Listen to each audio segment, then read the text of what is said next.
Welcome back to Game 2 of today's doubleheader between the Pioneers of Volunteer State and Kentucky Wesleyan Panthers.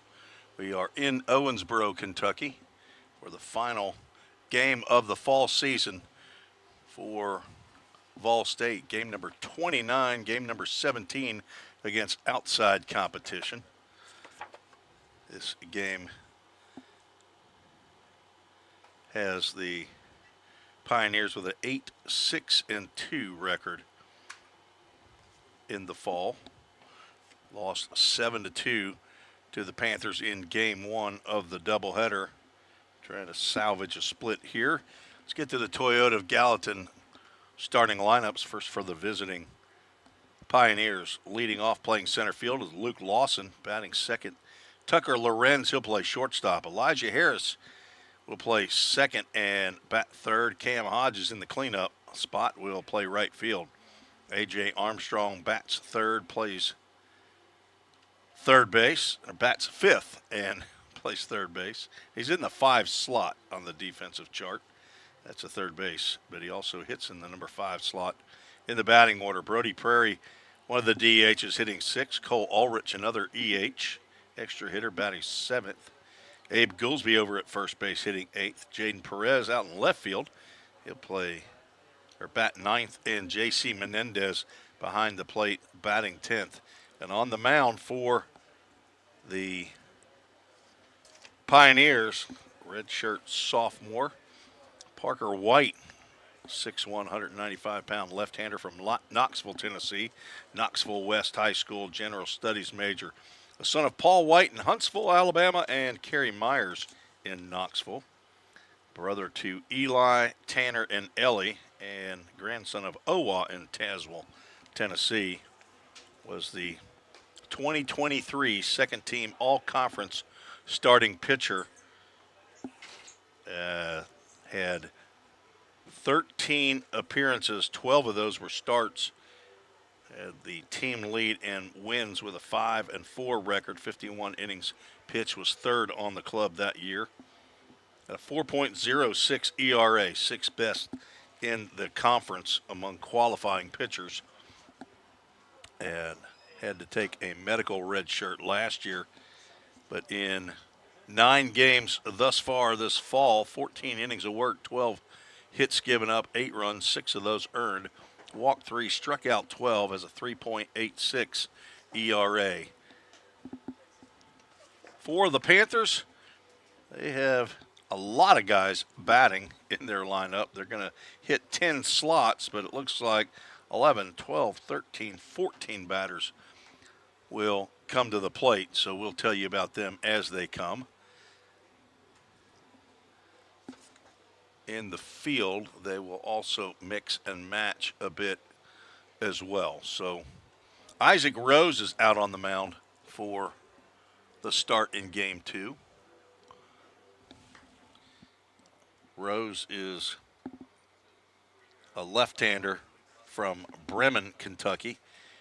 Muhlenberg County High School, that's the home, or the former home now, of the Muhlenberg County Stallions in the Ohio Valley League, and he actually pitched for them, I know, a couple years ago. 6 foot, 183-pound senior, the left-hander Isaac Rose. As we are set for action, here as Luke Lawson stands in. Same umpiring crew in the same positions. He swings at the first pitch, drives one out to right center field, and the center fielder Caden Bard will make the catch for out number 1. Luke Lawson didn't want me to talk much about him. Wanted to go ahead and swing at that first pitch as we are underway here at 2:22 Central Time. Game time temperature 68 degrees and sunny. Tucker Lorenz looks at the first pitch in there for a called strike. Freshman from Loudon, Tennessee.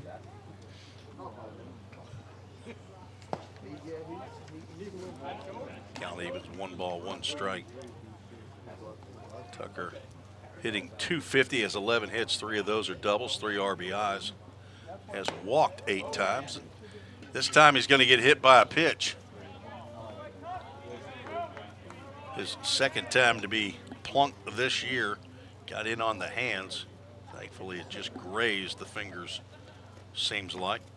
So he is on with one out ahead of Elijah Harris. As it looks like the Buckeyes of Ohio State have defeated the number 3 Penn State Nittany Lions. Good job, boys. Now I can concentrate a little bit more on this baseball game.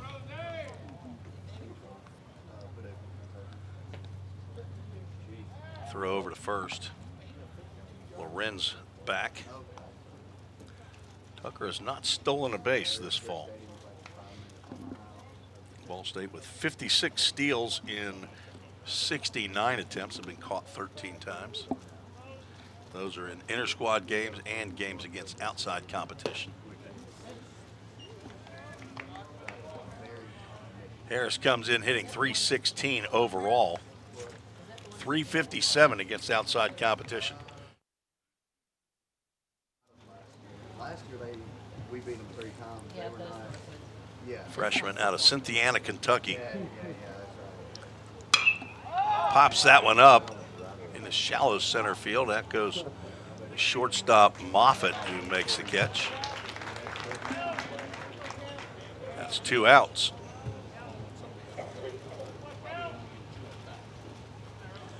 Bring to the plate redshirt sophomore Cam Hodges from Sevierville, Tennessee.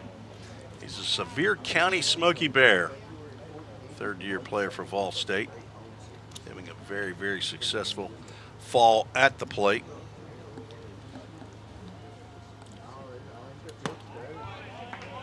In games against outside competition, hitting .357 as the first pitch gets on that outside corner. At least it winked at that outside corner for a called strike. Rose trying to get out of the inning. Skips one up to the plate. Colson Perry, I believe, is the catcher behind the plate. Reese Davis at first, Owen Stevenson at second, Scout Moffitt at short, and it's going to be a platoon at third. That pitch is fouled off to the right side. The law firm of Elijah Stockton and Davin Yates over there at third base.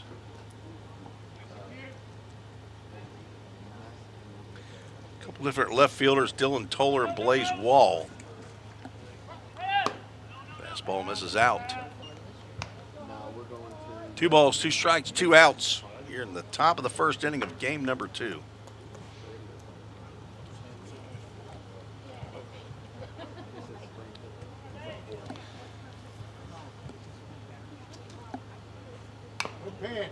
I just got a piece of that off-speed pitch. Check the T-Reese Sports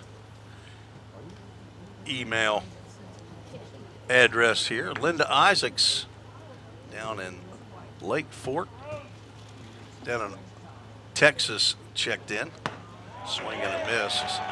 Hodges goes down on strikes.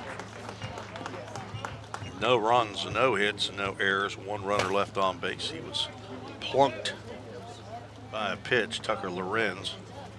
We'll go to the bottom of the first. Try to keep it right here, though, just to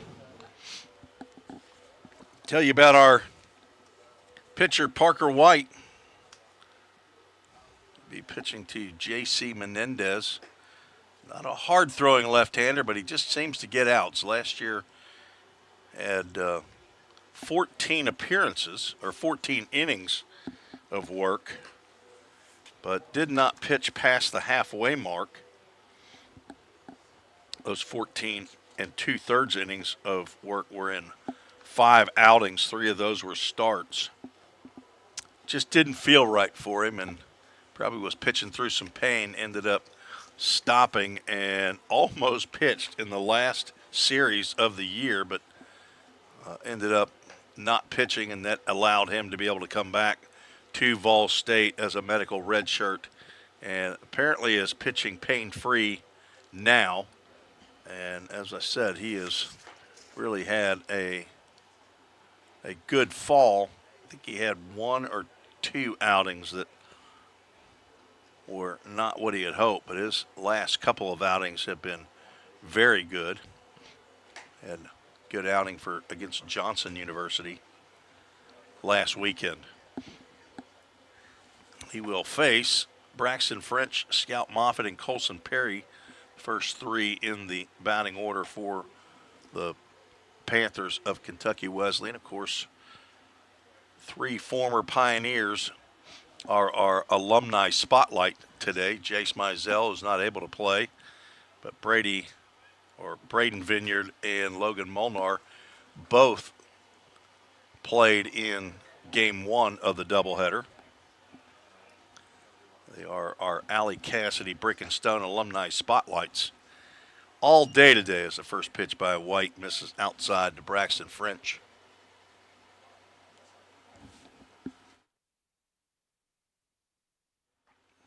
Slow breaking pitch gets in there for a called strike.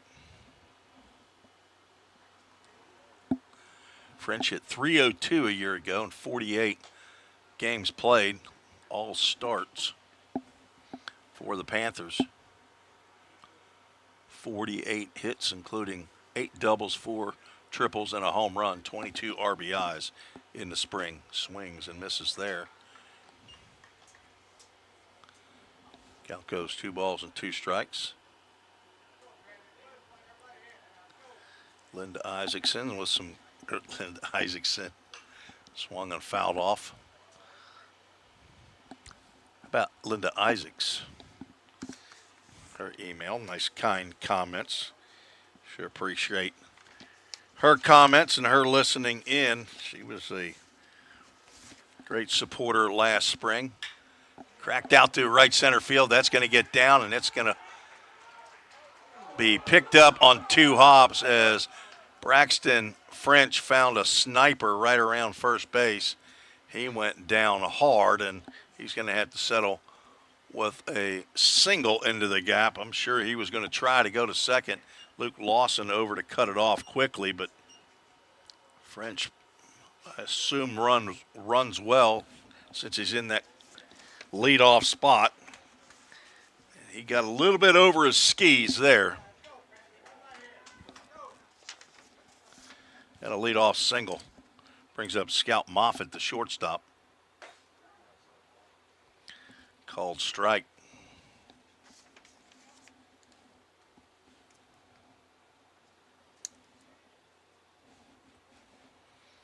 Moffitt, a freshman from McCracken County. He must have just totally gone down to Paducah, Kentucky and said, "Give me all you got."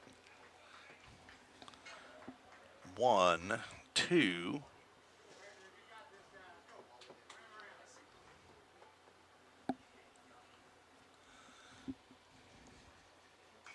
Can't count while I'm watching here, but Braden Vineyard doesn't show as McCracken County, but I know he played there, so that's 3.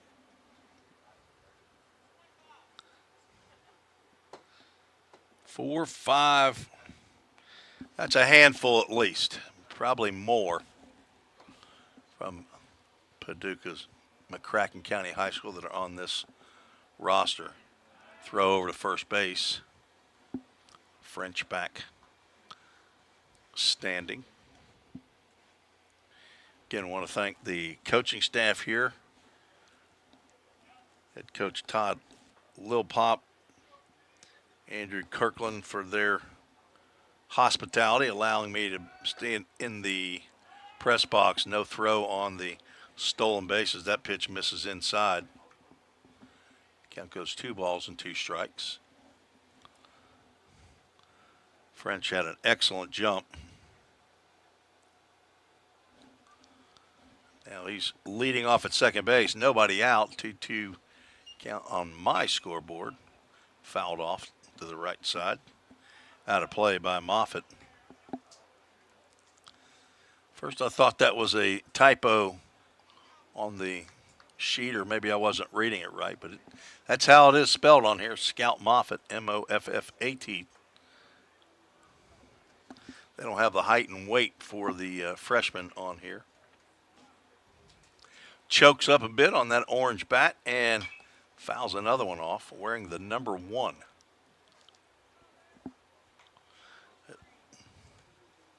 at least in the fall. White trying to work around a leadoff single and a stolen base here in the bottom of the first inning. Pioneers lost game 1 7-2. If you're just joining us, 7-inning contest here in game 2. Changeup swung on and missed. Parker White picks up his first strikeout. And the first out of the inning as catcher Colson Perry will step to the plate.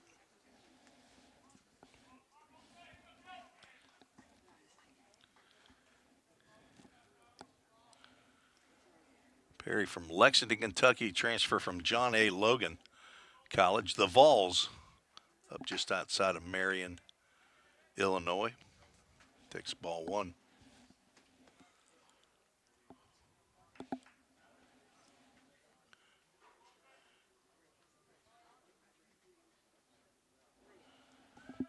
White looks back at second. Elijah Harris, the second baseman, trying to work on the base runner back there as that breaking pitch missed just inside.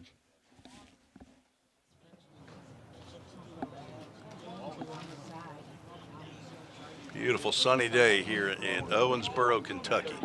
Couple-hour drive up from Gallatin, Tennessee, the home of Pioneers. Grounded up the middle. Elijah Harris on 3 hops, gloves, throws over to first base. Abe Goolsby with the catch on the play. French moves over to third, but now 2 outs.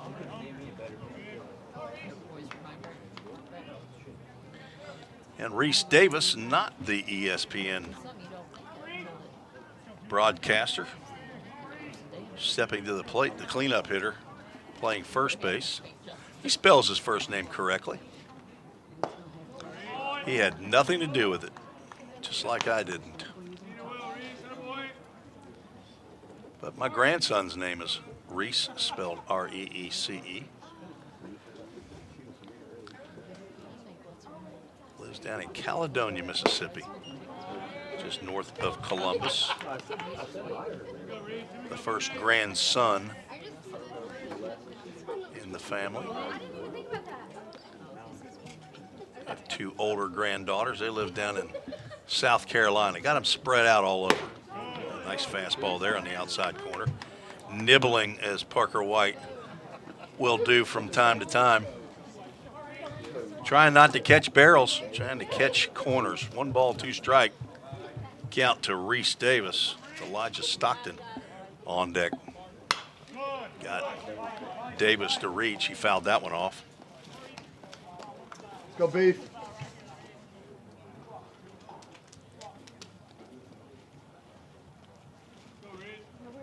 Davis from Tell City, Indiana, transfer from Western Illinois University.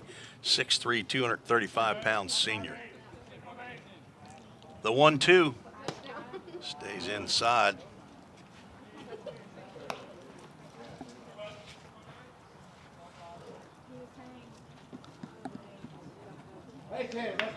Don't see any stats for him, so I'm assuming he just transferred. Maybe coming over as maybe a grad student or something, I'm not sure. Outside, we'll have a full count. Ministries full count.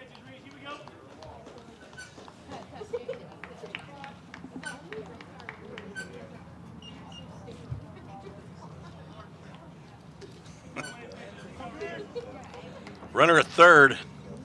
Singled, stole second, moved over on the ground out, and there's a breaking pitch just down. Davis takes it for ball 4. Tough pitch to take right there, and White did not get the call. But still no damage done, and he can still get out of it. Elijah Stockton, a left-handed batter, steps to the plate in a platoon with Davin Yates at third base here in game 2. So he'll bat once, then Yates, then Stockton. Runners at first and third. First pitch misses low and away. Lay that pitch down. Let's go. Maybe we get it up. Let's go, guys.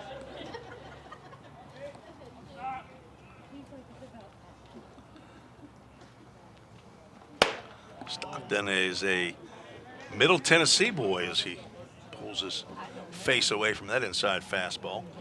Gallatin, Tennessee, played his high school baseball at Friendship Christian. Right down the road from Vol State. 2-0 pitch, Al's high. And I'm not sure if the left-handed batter is bothering Parker White, but on a 3-0 count, Trevor Mootsie, the pitching coach for the Pioneers, will come out and have a little convo with Parker White. Trevor in his first year with the Pioneers. The fourth pitching coach for Jim McGuire and Jim's 4 years here. Actually from Shaw, Mississippi, played his high school baseball at St. Joseph High School. Played at Jacksonville State, Motlow State, finished at Cumberland University. Also coached at Davidson Academy. Some travel ball with Exposure Baseball and TriStar Baseball. 3-0 pitch coming is outside, and the bases are loaded.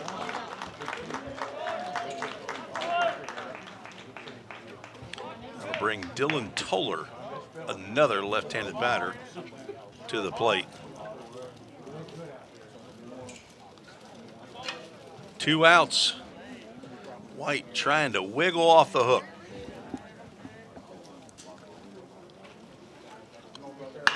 Ground ball to the right side. That will go foul. Just under the glove of Abe Goolsby, but he dove and that ball's in foul territory. It's obviously, it's not necessarily where Goolsby touches it there. It's where it crosses the base, and a home plate umpire is the umpire who had the best look at that one, as the base umpire is in the infield with runners on base. I believe that was the correct call. Toller, 6'2", 205 pounds, sophomore from Sellersburg, Indiana. Went to Borden High School. 0-1 pitch, curveball on the outside corner, and White gets ahead. Let's go, Toller. Facing the 6th batter of the inning. Leadoff single, and a strikeout and a ground out. And back-to-back walks have loaded the bases. Ground ball to the right side. It's going to be a play that has to go to White, and a bad toss by Abe Goolsby, and runner's going to reach first, and 2 runners are going to score. Runner from first heading down to second. As that will be unearned runs. Goolsby with a toss that was low and behind Parker White. And 2 runs come in to score.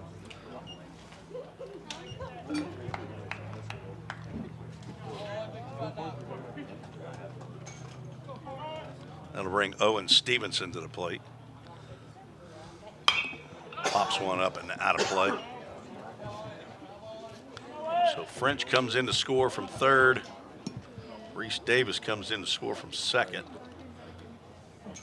Elijah Stockton now down at third, and Dylan Toller is at second. White not out of the jam yet. He should be now. Popped up out to shallow center field. In comes Luke Lawson, and he makes the catch for out number 3. But the Panthers score 2 on only 1 hit. Big error as in the first game. Comes back to bite the Pioneers here in the bottom of the first in game 2 to allow 2 unearned runs to come across. 2 runners were left on base. After 1, Wesleyan leads 2-0. You're listening to the Vol State Sports Network.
Top of the second we go. A.J. Armstrong, Brody Prairie, Cole Ulrich due up to face Isaac Rose, back out for his second inning of work. Armstrong takes a fastball in there for a called strike. A.J. from Cannon County. That's the home of the Braxton Alexanders. Fouls that one straight back. Now the Alexanders and the Armstrongs. Woodbury, Tennessee, county seat of Cannon County. And Armstrong is up there. Looked at 3 pitches. He's down on strikes. Not sure what he was expecting there, but that pitch looked like it was right down the can. He took it for strike 3. Cole Ulrich, Brody Prairie steps to the plate. Get my left-handed batters confused. Prairie, a freshman out of Clarksville's Rossview High School. Two-way player.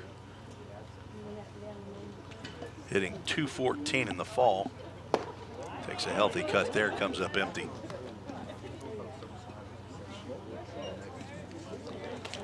Say that's in the games against outside opponents, hitting .275 overall. This is his 22nd game of the fall. 11 hits, including a double, 4 RBIs, hitting .275. Pitch right down the can. Again, we're taking strikes. Look like hittable pitches. May have been right at the letters, but Isaac Rose with a 2-2 pitch gets the breaking pitch and gets another buckled knee there and a backward K in the book. He struck out the last 3 batters he's faced. Hodges to end the first, and Armstrong and Prairie to begin the second. Now Cole Ulrich, one of 2 extra hitters, stands to the plate. Ulrich, redshirt freshman, takes a strike at the knees. Home plate umpire the same as for game 1. He is the Iron Man today. They did not change umpires. Ulrich fooled with a breaking pitch. He's down in the count 0-2. Isaac Rose pitching like he's got a date for lunch. Ulrich hitting .167 overall, but hitting .357 against outside competition.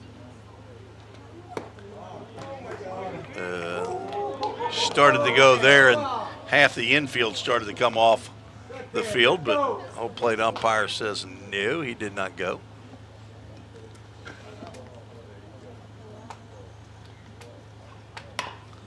A little tapper back to the mound. Rose throws on to first for a 1-2-3 inning.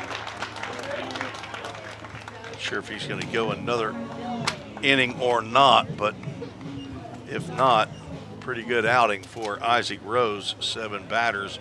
He only hit the 1 batter and retired 6. We'll head to the bottom of the second. Parker White back out for his second inning of work. I want to again thank some of our sponsors. Of course, Framework Athletics is our sponsor for the first run of the game. They are location where the players are getting their workouts in Monday, Wednesday, and Friday mornings, and they'll be spending even a little bit more time there at 104B Jessica Lauren Court in Hendersonville as the season ends. Zach Duke and Ryan McDuffie, want to thank them for their support of Vol State baseball. Of course, Summit Concrete is their call to the bullpen. Chuck Akers, owner of Summit Concrete, former player Coach McGuire over at MTSU. They're a leading concrete contractor. Established in 2015, they did a lot of work in the bullpens at Pioneer Field. Hit After Hit, owned by Lem Pilkington. They're located in Nashville, Tennessee. The Rawlings contact for Coach McGuire. Allie Cassidy Brick and Stone provided a pallet of brick pavers and Need to get the word out to all the alumni. As a matter of fact, I probably need to talk to Vineyard, Molnar, Jason Mizell. He's already got a brick in the alumni patio. I added, I think, 6 more bricks there the other day. White winds and delivers. That pitch is grounded foul. Fair ball now. Nice heads-up play by J.C. Menendez. As we've seen that of late, there's been a couple major league games where the ball's hit right off the end of the bat and it starts in foul territory, and the English spins it back, and Menendez saw that happening. He went down. I believe that was Ethan L., one of the DHs, got a late start going to first base, and he is thrown out 2-3 as Caden Baird stands in. Looks at a called strike. You don't see too many ground balls to the catcher. A 2-3 on your score sheet, that's not a bunt or a strikeout.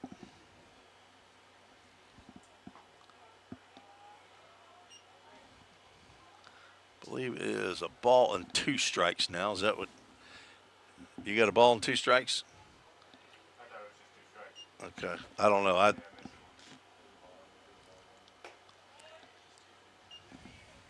That one misses away. We'll see if the umpire sticks up 2 fingers on either hand. I haven't noticed him doing that on a regular basis. I'm going to go with 2-2. Swung on and missed. It doesn't matter how many balls there are because that is strike 3. Swinging strike 3 by Caden Baird. I assume these guys are twins. Caleb Baird or Bard, I guess it is, and Caleb. Second strikeout for White. So he has retired the first 2, but first pitch swinging is Michael Cheney. Drives one to the wall in left center field. Lawson digs it out of there, gets it back in as Cheney picks up a 2-out double.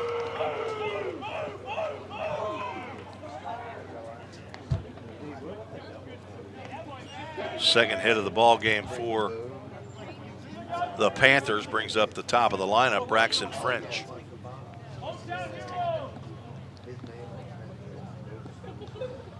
See if he can give you a little information on Cheney. He is a local freshman from Owensboro right here at Apollo High School. French does not swing at the breaking pitch, and it's called a strike. He singled out to right center field. Going to go for 2, it appeared, and stumbled over the base at first base and had to settle for a single. Pops that one up out to left field. Jaden Perez, who's normally playing right field when he gets in out there, getting a little different look out in left field, makes the catch for out number 2. Parker White has a lot more successful second inning than the first inning. Faces 4, retires 3. We'll see if he gets a third inning or if his afternoon is over. No runs, 1 hit, no errors, 1 runner left on base. 2-0. Panthers with 2 unearned runs in the first inning. Lead. We are scheduled for 7 innings here in this final game of the 24-25 Fall League season for Vol State. We have a new pitcher coming in for Wesleyan, Kaysen Roberts, freshman right-hander out of Garrison, Kentucky. Lewis County High School will come on in relief of Isaac Rose, who goes 2 innings, gives up no hits, no runs, did not walk a batter, struck out 3, did plunk 1 batter, faced 7.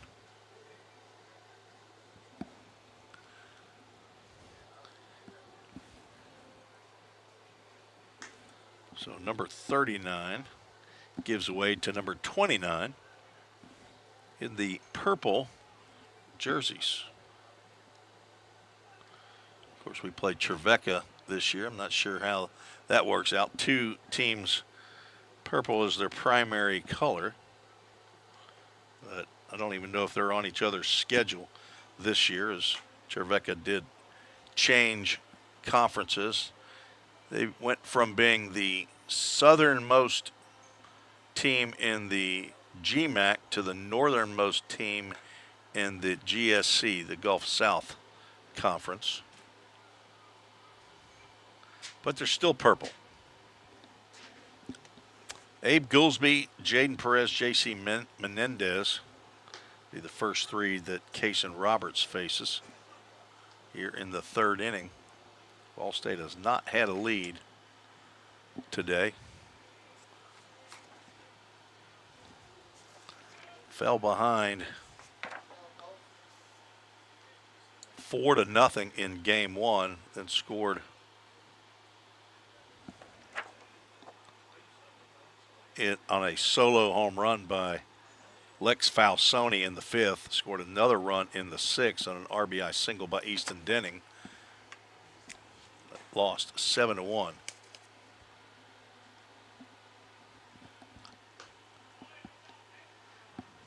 Goolsby looks at a pitch outside.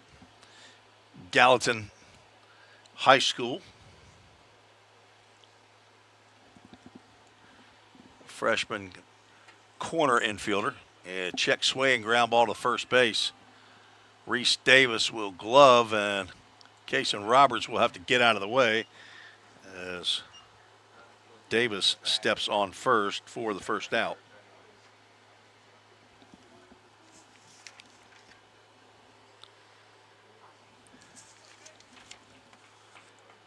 Goolsby had come in hitting .278.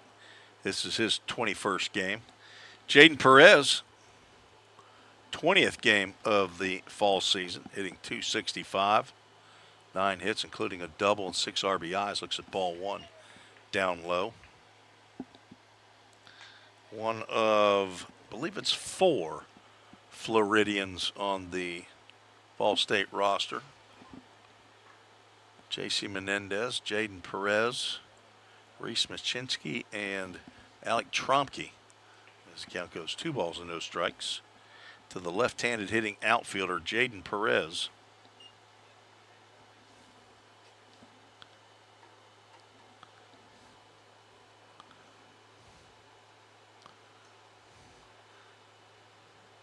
That ball apparently got a good bit of Colson Perry as our home plate umpire. Gives him a little time to recover. On deck is J.C. Menendez, both Perez and Menendez from Miami, Florida. They've known each other for a while. Now roommates as another fastball misses just inside. Count goes 3-0 to Perez. He's walked 11 times this fall, getting on base at .444 clip, and he wants to swing the stick, so he's not too broken up that pitch in there for a called strike. See if we can get something ringing off that bat right here with 1 out, nobody on. 3-1 pitch is fouled back. Jaden, a lot of times on that outside pitch, will go the other way. Looked like he was trying to pull that one. And he's got a full count. Ministry's full count. And a couple of the other guys are going to be the first freshmen to be involved with a small Bible study group. Ground ball to the right side is going to be handled by Roberts, who gloves and underhands to Davis at first. So 2 dribblers to the right side and 2 outs here in the third. Bring up Menendez. JC, a redshirt freshman in his second year at Ball State. 10 RBIs, only 5 hits this fall. He's walked 10 times as well.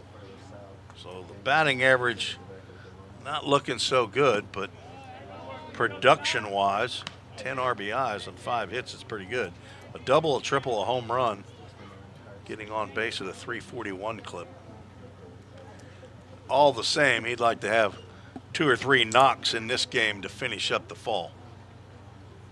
And there's one right there. Hops right over the base.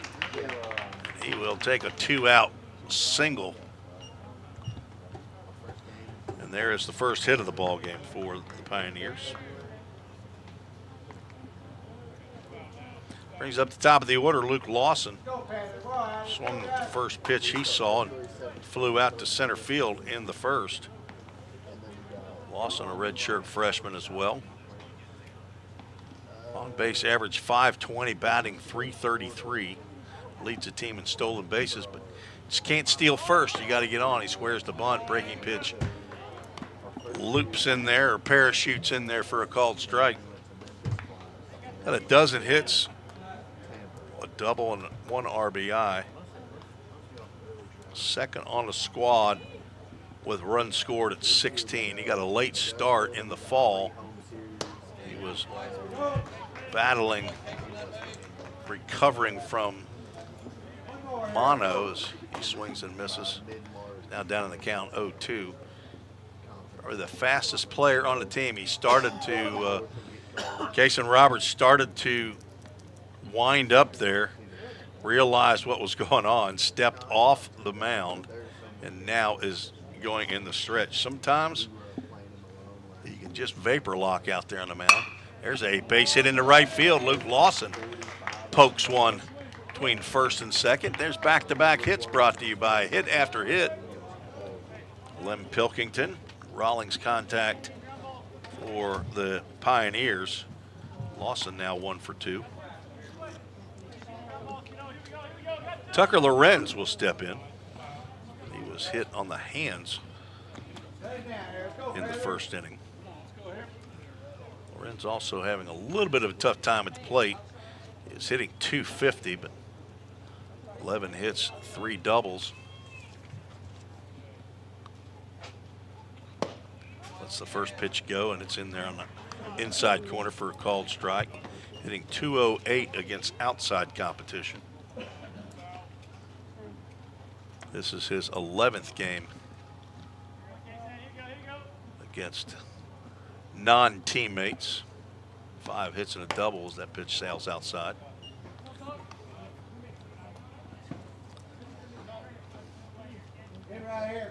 Chamber of Commerce kind of day here in Owensboro, Kentucky, 68 degrees.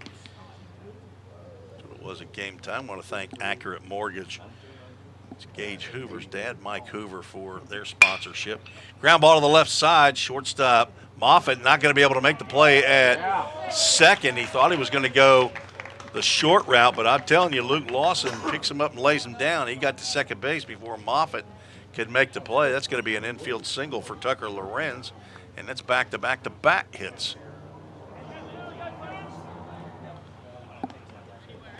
I don't think even if Moffitt had fielded that cleanly, he was going to get Lawson at second base.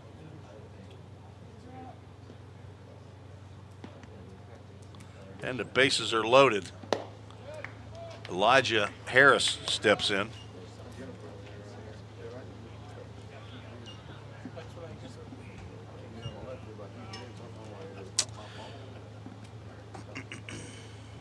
Harris popped out to the shortstop in shallow left center field in the first, looking to get Ball State on the board, and he will. Line drive into left center field, fielded by the center fielder. He throws to third, and Luke Lawson comes in to tie this game up. Elijah Harris just drives in the Framework Athletics first runs of the game with a solid base hit into left center field.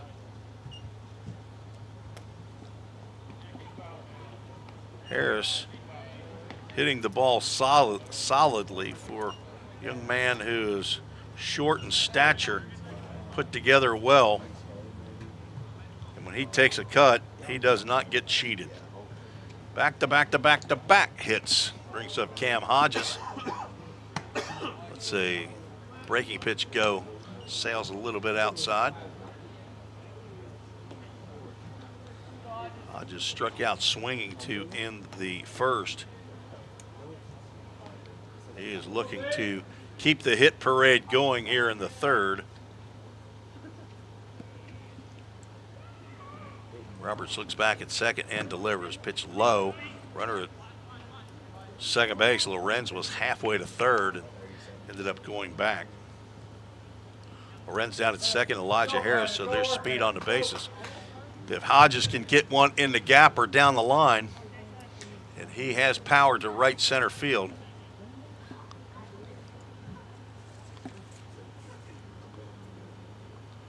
Hodges, 4 doubles, a home run, 8 RBIs.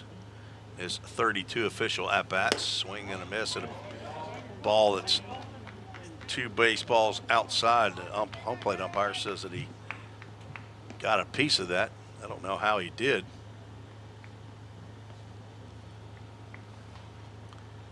It was never a strike. Count 2 balls and 1 strike, 2 outs. That's a pitch he just missed. He just missed that one, fouled it back to the screen. I think he'd like to have that one back. Go right here. Go, Panthers, right here. After a couple ground outs to lead off the inning, J.C. Menendez with a single, Luke Lawson with a single, Tucker Lorenz with an infield single, Elijah Harris with a 2-run single. Tie the game, and we have a full count. Ministries full count. Cam Hodges, 2 runners on base, will be on the move with 2 outs. It's Hodges time. Plenty of room over there in right center field. See if Kason Roberts will bring a fastball to the plate. He does, and it is wide of the mark. That loads the bases. First walk of the inning. First inning of work for Kason Roberts. The boys up here in the press box disagree with my scoring on the ground ball by Lorenz to the left side, but that's okay. These are not official stats. A.J. Armstrong, strikeout victim in the second inning, swings and misses at that breaking pitch. Saw 3 pitches, they were all strikes. He looked at strike 3. I think he's going to be looking this time. Let's see if Roberts will bring him a fastball. He does, and Armstrong seen 5 pitches, and they have all been strikes. I believe he swung at 3 or 4 of them. He's down in the count 0-2 with the bases loaded. 2 in, 2 out, breaking pitch. Oh, he got hammered that time. That was not a strike, but with 2 strikes, you got to swing at it. And he's got 2 backward Ks in the books. That's all it's going to show there, but Roberts gets out of the inning with the gracious call there by our home plate umpire. Ball State scores 2 on 4 hits. No errors on my score sheet. 3 runners left on base. And we are tied up going to the bottom of the 3rd inning. And let's see if we have some more sponsors to thank. Accurate Mortgage, as I said before, they've got an outfield sign out there in left center field where Gage Hoover patrols at Pioneer Field. Mike and Angie Hoover, the parents of Gage. Accurate Mortgage has locations in Cool Springs and Smyrna. Get a hold of them at accuratemtg.com. Also like to thank Jersey Mike's for sponsoring Vol State baseball and athletics. They're located right across the street also from Vol State. Get a lot of my money, 940 Memory Lane in Gallatin. Michelle Fuller, the head of marketing over there, friends of the athletic department. The best sub in Middle Tennessee as voted by this broadcaster. And Wilson Bank and Trust, another former player at MTSU. Tommy Decker, assistant vice president, loan officer. He's in the Hendersonville location. They have an outfield sign, and if you'd like to support Vol State baseball, purchase of an outfield sign, send me an email at treesports@gmail.com, or you can email Jim McGuire, jim.mcguire@volstate.edu, and he'll get you set up on that as well. Summit Concrete call to the bullpen for the Pioneers.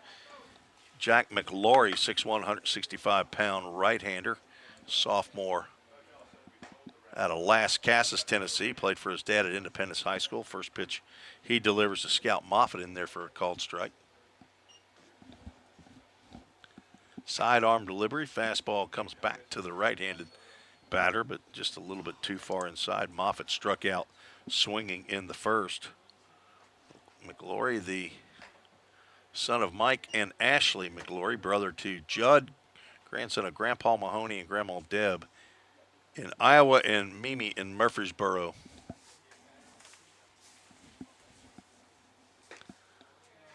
Just missed downstairs with that fastball. Jack's had an up and down fall on the mound. And come on back, says a home plate umpire. As that pitch apparently caught the knees. We'll have a full count. Ministries full count. McLaury delivers. It's fouled off, so it's a full count. First pitch foul ball. 10th game of the year for McLaury. 14 2/3 innings, giving up 19 hits, 12 runs, 11 of those earned. Walked 10, struck out 11. Has also plunked 3 batters and given up a leadoff single on the breaking pitch here to Scout Moffitt.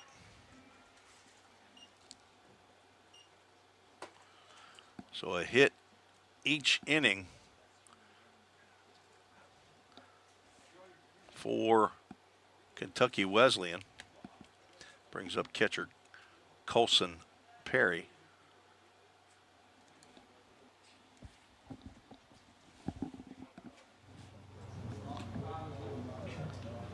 Swing and a miss. Perry grounded out the second in the first.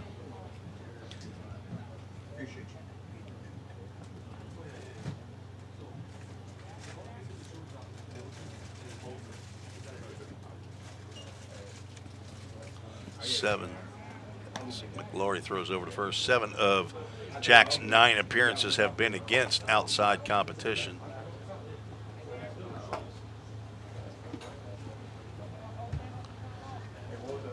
He's already had at least 1 visit to a 4-year school. Another throw over to first base. Moffitt back in time. Kentucky Wesleyan will look at Fall State players, and as I said, have taken at least 3 of Coach McGuire's, I'll say 4. Noah Davis just graduated last year. Fly ball on a breaking pitch out to left center field, pretty well struck. Jaden Perez over in the gap to make the catch for out number 1.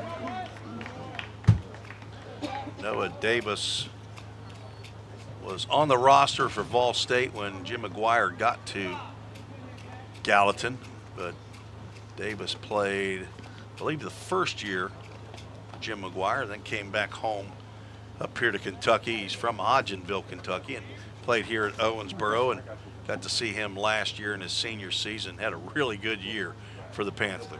Another throw over to first base. Davis hit .259, played in 43 games, started 41, 4 doubles, a triple, and 4 home runs. He's now a real estate agent. A little texting back and forth with Noah, and what a fine young man he was, a spiritual leader here, I know, at Kentucky Wesleyan, and appreciate him and his family. His dad's a pastor, one of his grandfathers is a pastor. McLaury's gotten behind now to Reese Davis, who walked and scored in the first. 2 balls and no strikes. Looking for an inning-ending do-dat double play. If he can get that ground ball, throw over to first. Moffitt back in time. He's there with a leadoff single, grounded one right back up the middle. McLaury will take one just a little left or right of him on the mound. Moffitt hopping off at first, swing and a miss, and ball gets out of Menendez's glove, but quick as a cat, he was on it. as quick as you can say, Bob's your uncle. That little saying right there for my wife and my youngest daughter. I don't know what movie that's from, but some kind of an English saying. They giggle every time it's said. 2-1 pitch, runner goes. Pitch is a strike call, delayed call, throw down to second base, wide of the mark. And the count goes 2 balls and 2 strikes on Perry. I'm sorry, Davis. Get that pitch up. Let's go. As there goes the traditional double play situation. Moffitt hopping again off of second base. Swinging a tapper foul down to the third base coach's box. It'll slide to the left. I think Jack Lester picked that one up. Throws it over to Coach Kirkland, who throws it to his dugout down the first base line. Leave it down. Leave it down. Let's go. Got coaches in the stands. Breaking pitch stays low. It does not stay high. A delayed call rings up Reese Davis. Or the backward K.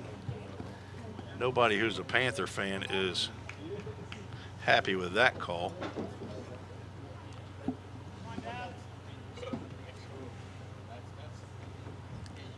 Appreciate you joining me on the Ball State Sports Network here on YouTube. Drive out to right center field. This could be trouble. Lawson is going, dives, cannot come up with it. Another sniper at first base. Throw in to second, and this is Davin Yates, I believe.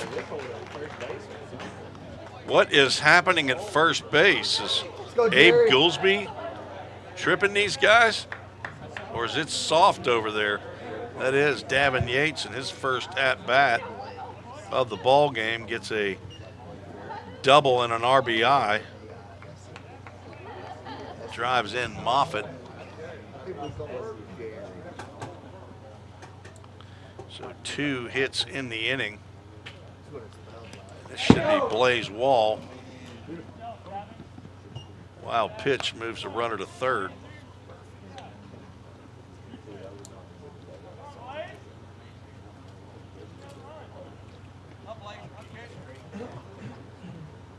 We got pitch outside now. Leave it alone. Go, man. Make pitch. Oh, I ain't gonna do that, man. 2 outs. That pitch gets in there to Wall for a called strike. Home plate umpire is very deliberate in his strike call. Very delayed. Don't hear the call very loud. Okay, I can hear just a hair you can hear from our crowd mic. We're actually pretty close, so J.C. Menendez, the catcher, can hear it. I assume the pitcher can hear it. But 1-2 pitch, grounded to short. Lorenz stays down, gloves, and a strong throw over to Gillsby at first, retires Wall for out number 3. The Panthers go back on top with 1 run on 2 hits, no Pioneer errors, and 1 runner is left on base. So after the Pioneers tied up with 2 in the top of the third, Kentucky Wesleyan with 1 in the bottom of the third to take the lead back 3-2. Do want to tell you that really soon the players, I think, are going to be trying to raise money through something that's called E-Team Sports. So I think they're going to send out emails or texts to anybody that they know. I'm sure that they're going to hit up family and friends first. I'm wondering how many I'll get. The discipleship group guys were talking about it. I told them last year, I said I only got 1, and it took them about 15 minutes to guess who it was, and I had to give them about 3 hints.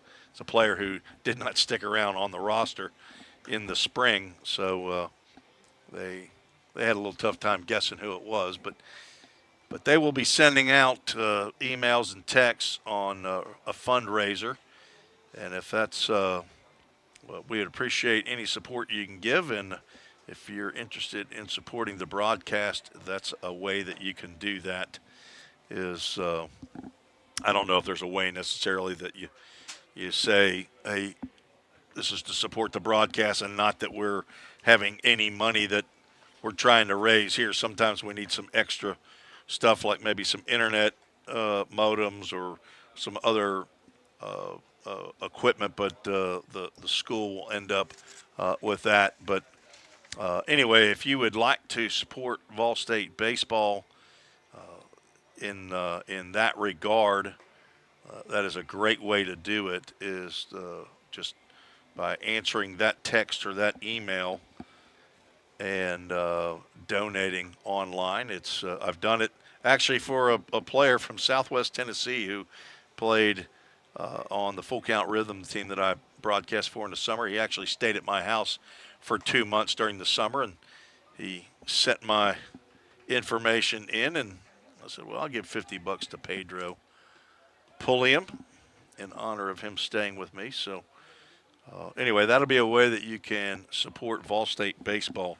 So don't be surprised when you see that coming from your son or grandson, or your nephew here in the near future. That may actually start next week. Brody Prairie will lead off, and he will slice one foul to the left side. He struck out looking in his only plate appearance. New pitcher out on the mound for Kentucky Wesleyan. Drive out to left field. Either Toller or Wall got confused, and that ball rolls to the wall. Brody Perry's going to pick up an extra base hit leading off the 4th inning. That's a dudette double off the bat of Brody Prairie.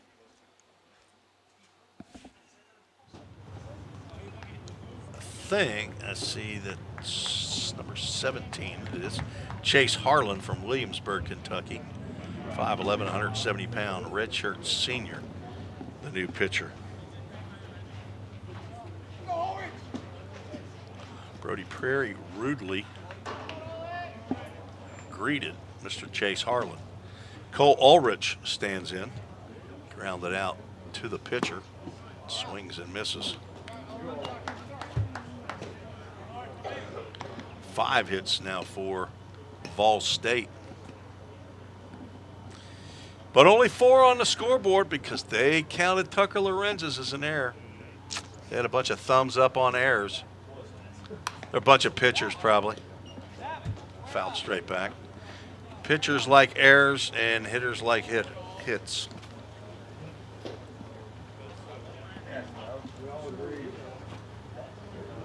You don't have to change it for me. Don't worry about it. I'm just going to talk bad about you on the broadcast, all of you.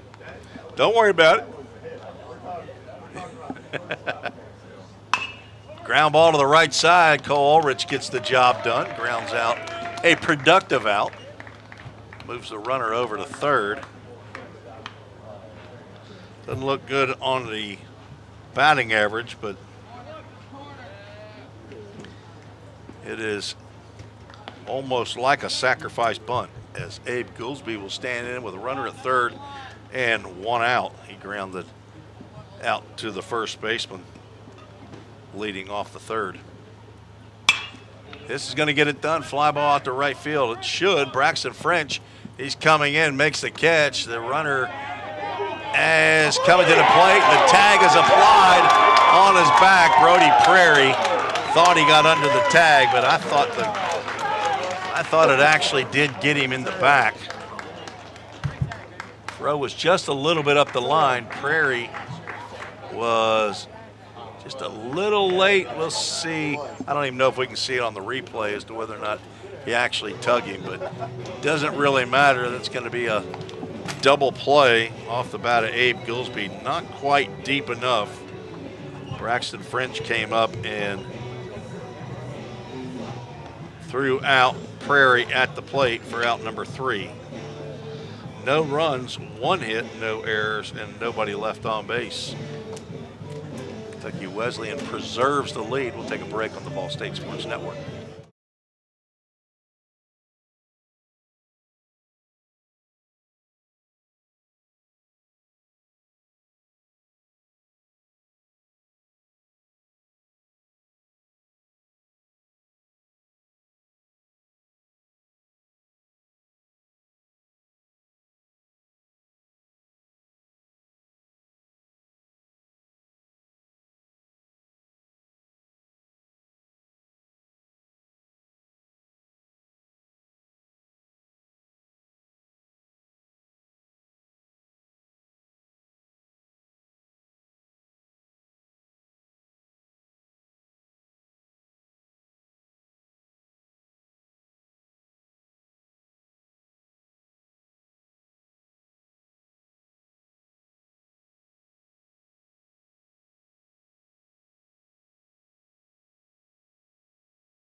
Tim Reese back in Owensboro, Kentucky.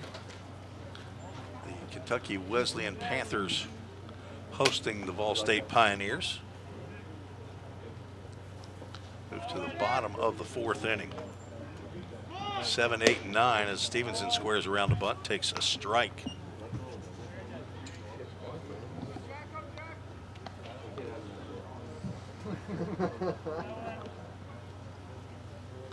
Jack McGlory back out for his second inning of work. Breaking pitch misses down.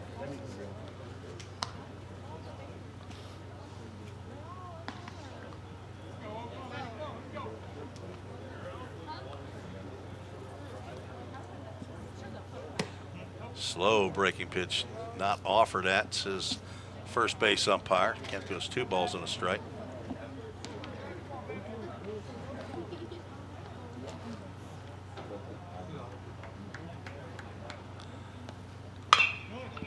Ground ball foul.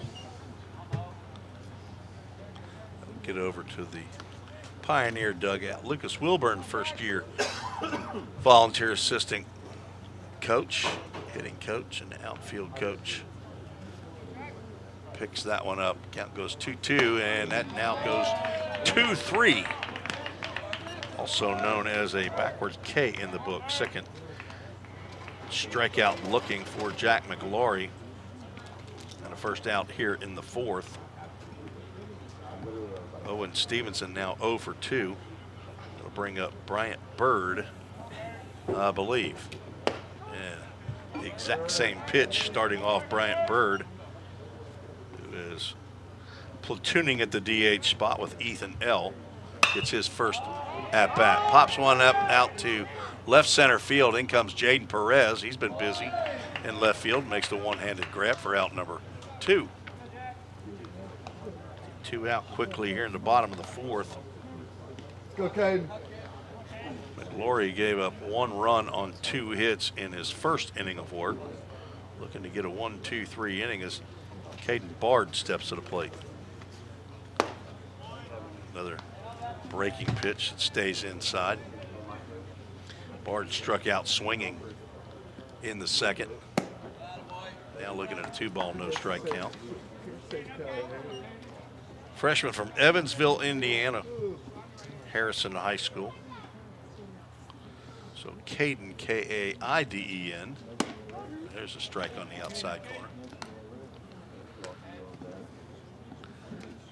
Caleb is in the on-deck circle, I believe.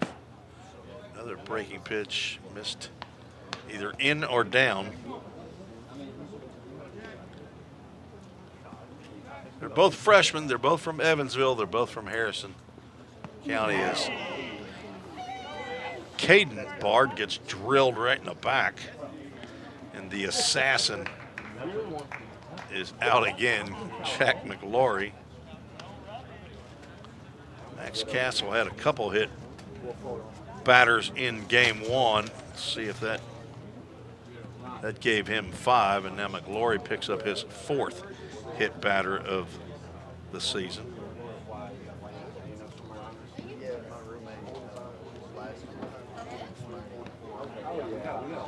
And now the twin brother Caleb Bard stands in. I think he would. Maybe not a twin. I don't know.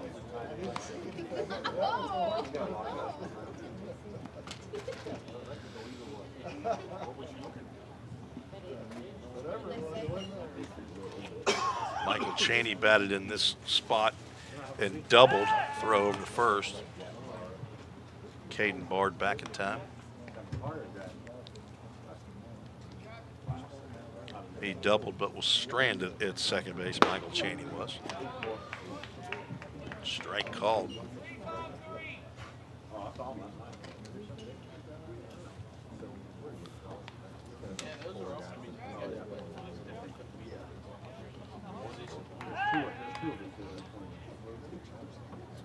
Back in safely.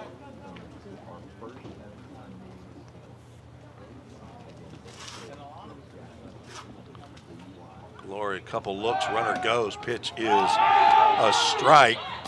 I thought it was a strike. He didn't raise his hand yet, but it got by J.C. Menendez. We'll see. It looked like a really good pitch, but he never called it. I mean, right down the can. He did. There, he's putting up there a ball and 2 strikes. So he did call it. He just didn't raise his hand. And the runner's now at second base. On the stolen base, throw back to second. And I think that got barred as well. So what was there's a major league player. They show a series of videos. I think he got hit by a pitch to get on base. He got hit by a pitch or hit by a thrown ball on a pickoff attempt at first, a pickoff attempt at second, maybe a throw to third. He got hit like 3 or 4 times. Time is called as the third base coach. Coach Kirkland will go out, and now the trainer and the head coach are going to go have a look at Caden Bard. It was hit by a pitch, stole second. Counts 1-2. He did call the ball that went to the backstop a strike.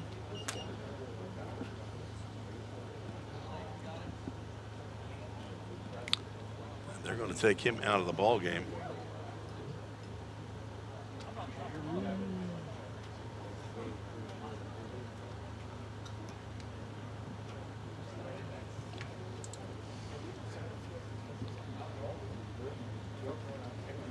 Have a pinch runner for Caden Bard. That's going to be Blaze Wall.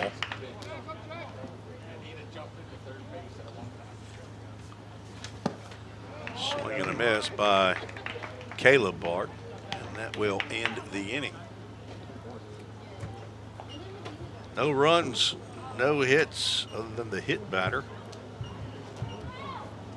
No errors, 1 runner left on base. We were through 4, scheduled for 7. Panthers lead 3-2.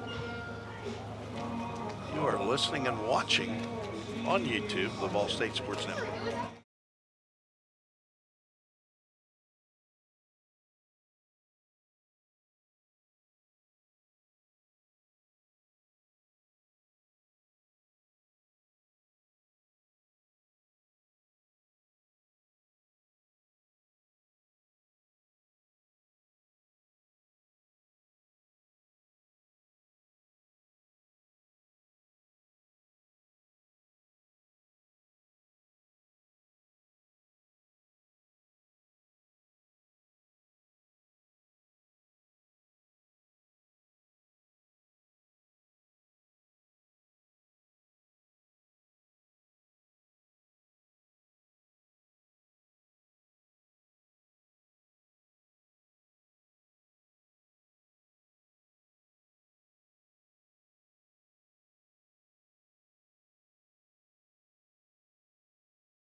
Top of the 5th inning.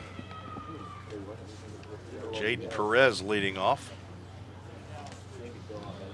for the Pioneers, facing a new pitcher, Jacob Dilday, out for Kentucky Wesleyan. First pitch he delivers outside.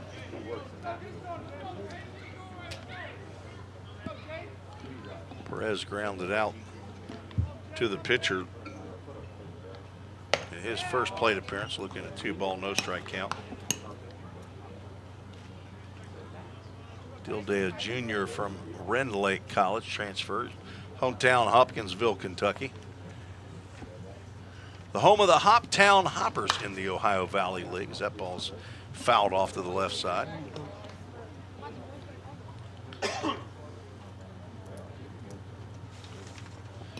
Very, very nice group of folks there as we played Full Count Rhythm, played the first 3 years of their existence in the Ohio Valley League. 2-1 pitch is breaking pitch in there for a called strike. You can see Perez knew it, but could not swing quick enough. Yeah, goes 2 balls and 2 strikes to the Ball State left fielder. A little quicker break on that one, misses down. Well, the Full Count Ministries, full count. First of the game. Toward the latter stages, won't do it after the game. We'll have a very, very short end of the game. As a matter of fact, it'll be, it's the end of the game. We'll see you later. I have to pack up the gear and get on the bus, and Full Count goes to ball 4 and a leadoff walk to Jaden Perez. Chase Harlan goes in the inning, gives up a hit, no runs. Faced only 3 batters. J.C. Menendez steps in. He had a single up the middle, 2 out single that started the 2-run rally. Saw the Ball State have 4 straight hits. Menendez, Lawson, Lorenz, and Harris score the 2 runs. Menendez has to back away from that inside fastball. JC and Luke Lawson scored Except for the 150 it showed. in this ball game. That's the issue. Breaking pitch. One eye winked at that outside corner.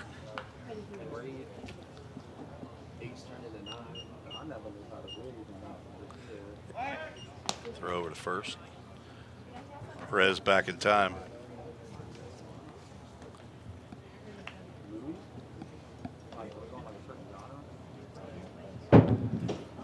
JC's got 1 big fly. It's 340 down the line. Just the other one scoots him away from the plate. But from the lines to center field, it's not that steep. So 340 down the lines here at Panther Park, 380 to dead center. Normally you see the lines at about 320, anywhere from 315 to 325. 340 down the lines is pretty unusual. Not sure the purpose of it. Fastball missed inside. To Menendez, back to the top of the order. As Luke Lawson stands in the on-deck circle.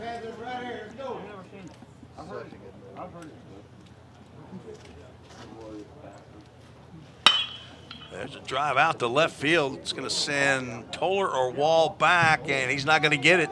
That's going to hit off the base of the fence as Coach McGuire is going to hold up Perez at third, and JC is 2 for 2. Single and a double, a dudette double off the bat of J.C. Menendez. The first 2 have reached here in the 5th.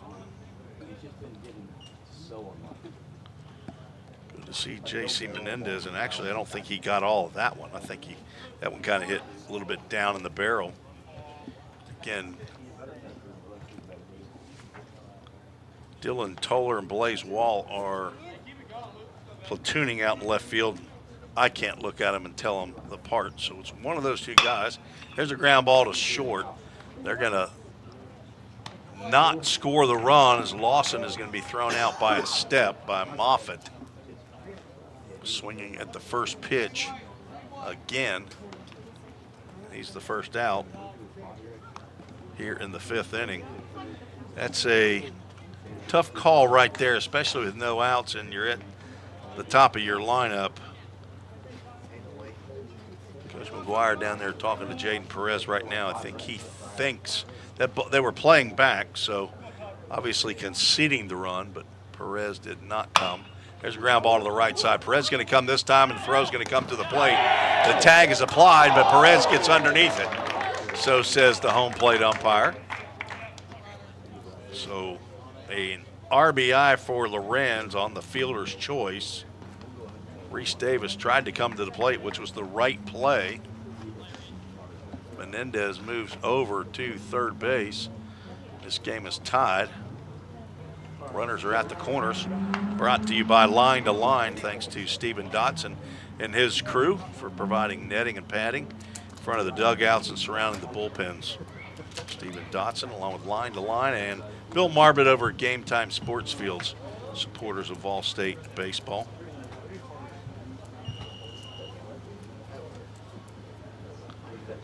Elijah Harris steps in. He's got a 2-run single. Looks at ball 1.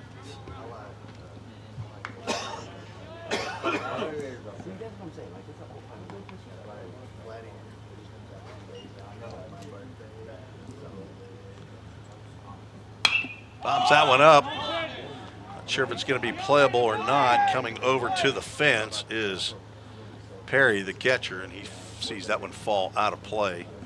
Cal moves to a ball, a strike. Elijah Harris 1 for 2. Freshman middle infielder from Cynthiana, Kentucky. Did not get to play in the Johnson University doubleheader last week. He took a ball off the lower jaw in batting practice, and he's lucky he wasn't losing a chiclet as that ball gets by the catcher. And a wild pitch is going to score J.C. Menendez. Nice swing, JC. And Ball State's going to take their first lead of the day.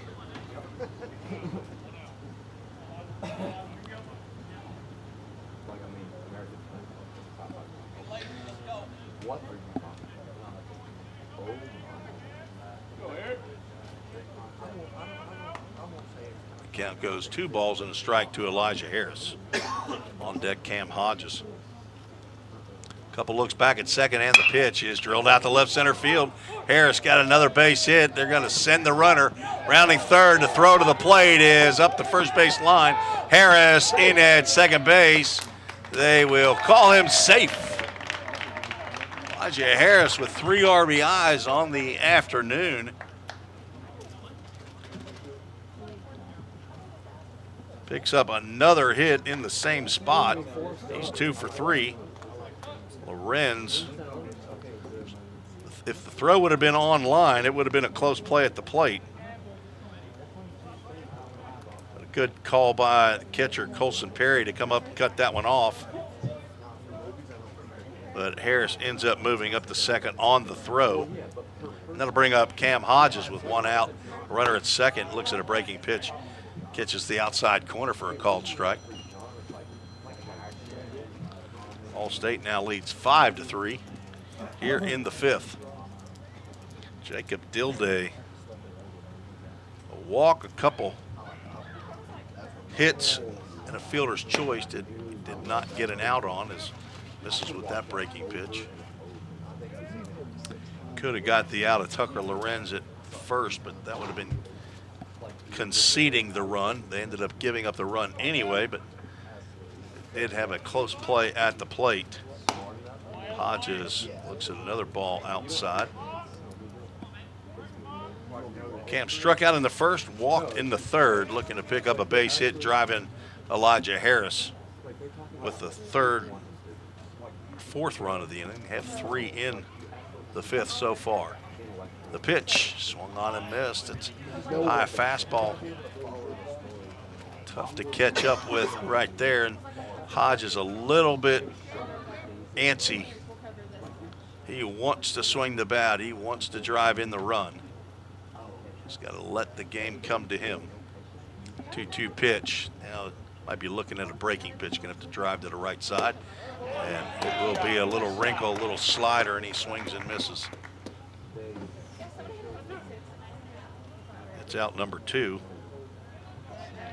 First strikeout for Dilday brings up A.J. Armstrong, who's been a strikeout victim both times he's come to the plate. Both looking, at least on the second one, it was pretty far outside, so we'll see how aggressive he is on a pitch in the zone.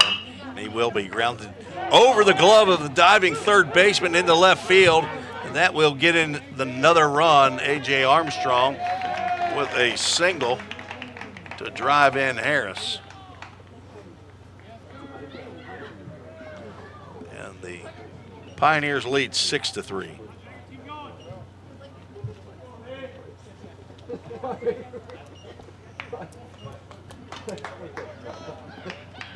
That smells like a little bit of like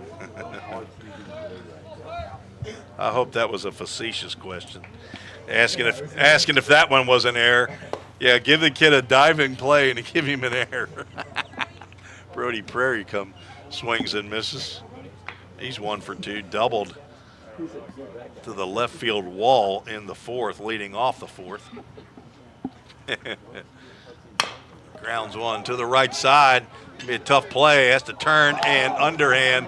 That's a tough play for a first baseman. We'll see what these pitchers up here say as runners go first to third. I'm giving another infield single. You guys are giving errors, aren't you? Huh? And a bad flip. It's a bad flip, but where was he going when he was trying to do that flipping? He was heading toward third base, right? Infield single for Brody Prairie on this guy's score sheet. I don't care what they put up there. He gonna give me that one, huh? Cole Ulrich steps to the plate.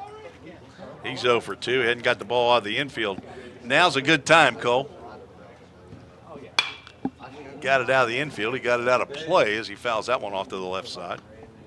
So that's back-to-back hits brought to you by Hit After Hit. Single by A.J. Armstrong down the left field line to drive in Elijah Harris. Now Armstrong is at third and Brody Prairie down at first base as Ulrich can't catch up with that breaking pitch inside.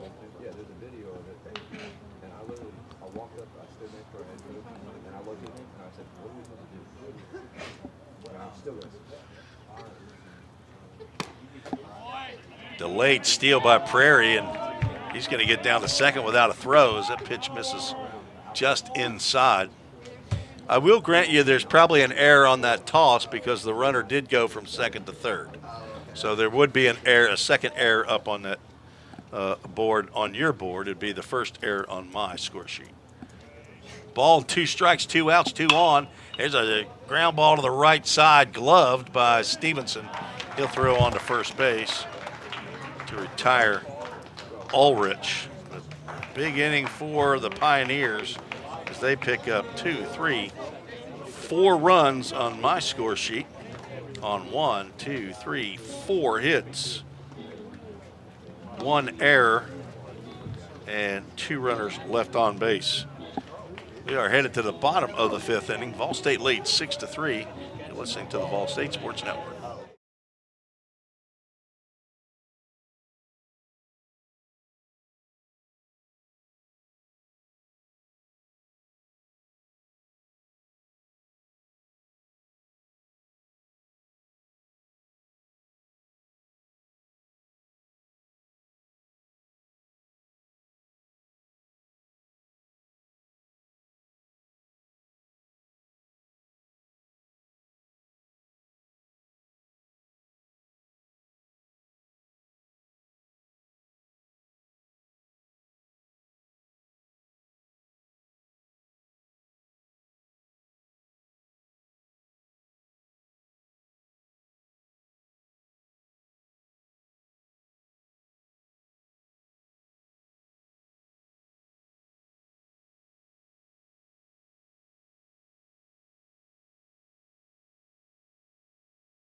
So a concrete call to the bullpen for the Pioneers. Brody Prairie, who's been a DH in this ball game, is now out on the mound. The third pitcher for head coach Jim McGuire and Trevor Mootsie, pitching coach.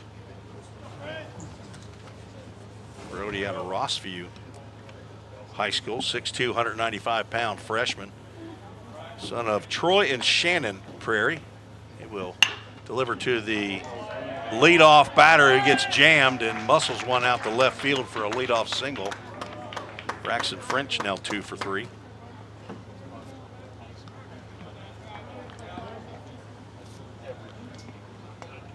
Got fooled on that first pitch, but able to get enough of the bat on it. Get it out just in front of Jaden Perez. That'll bring up Scout Moffitt, who's 1 for 2. Prairie, the youngest of the Prairie boys. Chase, Logan, and Bryce. Got a couple of sets of grandparents. One set in Jerome, Idaho. That's Grandpa and Grandma. And Grandma Irwin in Colorado Springs, Colorado.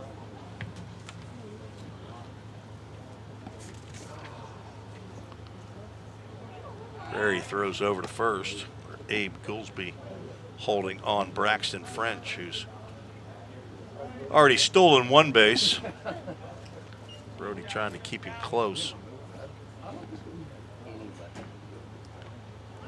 Runner goes. Pitch is a ball. Throw down is close, but not in time.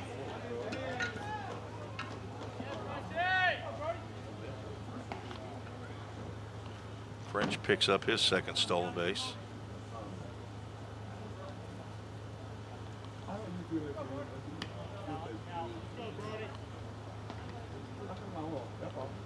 Five hits now for the Panthers.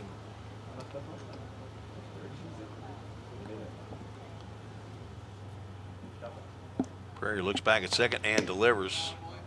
Nice stab there by J.C. Menendez. Keep that one from the backstop. Brody, it's his 9th appearance on the mound. 10 2/3 innings, 9 hits, 8 runs. They were all earned. Walked 13, which has been a big problem for Brody, is commanding the strike zone, but he has struck out 17, and it's a swing and a miss there. Striking out batters at a 14+ per 9-inning clip. One of the tops on the team. Carter Waltz leads Pioneer pitching with 16+ per in his 7 innings. Line down the right field line. I think that will twist foul. It will. Cam Hodges hustles over. Could not make the play. Count remains 2 balls and 2 strikes.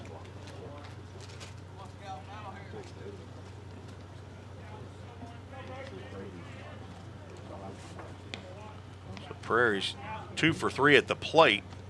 Double and a single. Now he's trying to throw up a 0 on the scoreboard for Kentucky Wesleyan. Taps foul. Count remains 2 balls and 2 strikes.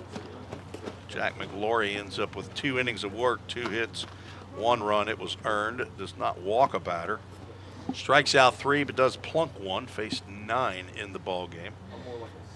He and Parker White, in their 4 innings of work, faced 20 batters. Struck out 5 of them. 2-2 pitch coming to Moffitt. It backs him away of a full count. Ministries full count. I think Prairie hoping for a call there. Does not get the inside strike. Left-handed pitcher facing a right-handed batter. Jaden Perez out in left, Luke Lawson in center, Cam Hodges in right. A.J. Armstrong at third, Tucker Lorenz at short.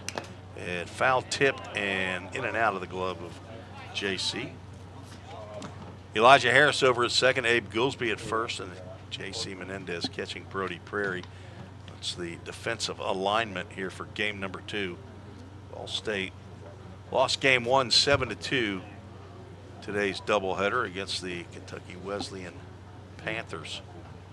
Home of Braden Vineyard, Logan Molnar, and Jace Mizell, currently on the roster, former Ball State Pioneers, and Noah Davis last year on the team. Another foul ball. I want to thank Alley Cassidy Brick and Stone for their donation of brick pavers. That's where Carter Waltz's dad, Richard, works up in their Clarksville plant. We got the brick pavers from the Gallatin Let's hit him now. Everybody hit him. Let's go. office, just right around the corner from Fall State. Keith Green is the division manager over there at the Gallatin yard. Also want to thank my buddy Randy West, one of the owners of Alley Cassidy Brick. He had him picked off at second, but threw it into left center field. Lawson up with the ball, but the throw is not timed. Brody Prairie got a little bit excited there. Errant throw is going to allow French to go to third base, so that will be another error on Vol State. That's now 2 for the game. Hit him hard. Let's go.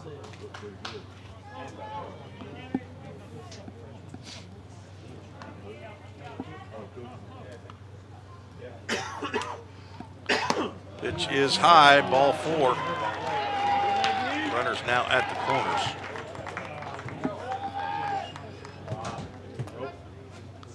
And that's not going to be long.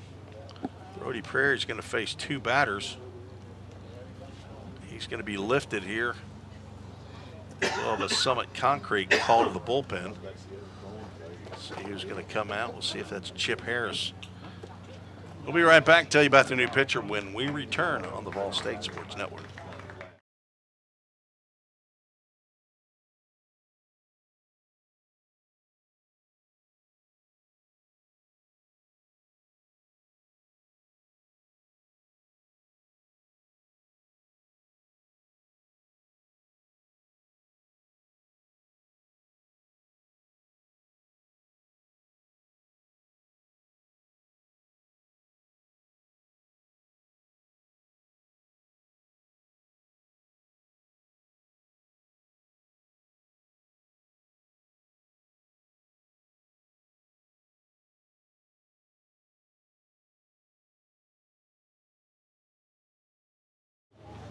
Summit Concrete call to the bullpen for Vol State. Chip Harris, sophomore right-hander from Clarksville, Tennessee, 6'2", 210-pound general studies major, the son of Smith and Melinda Harris. He went to Clarksville High School. Brother to Smith, Sawyer, and Anna, grandson of G-Mama in Clarksville, along with Pop Pop and Nana. They're also from Clarksville, Tennessee. He will come in with runners at the corners and nobody out here in the bottom of the 5th inning. He is in a pickle. Not the Pickle Fieldhouse. Back on the campus of Vol State, where I'll be broadcasting next Saturday against, I believe it's Chat State, for the very first conference game for the women's and men's basketball team. So if you're a subscriber to the Vol State Sports Network on YouTube, and you'll get a hit that we're coming on to the Vol State Sports Network next Saturday afternoon. Love to have you join me, even though you probably don't know the players. Chip Harris's 11th appearance of the fall, 14 2/3 innings as Colson Perry squaring around a bunt, fakes. They're going to throw down to second base. The throw is not in time. The runner stays at third on the strike call.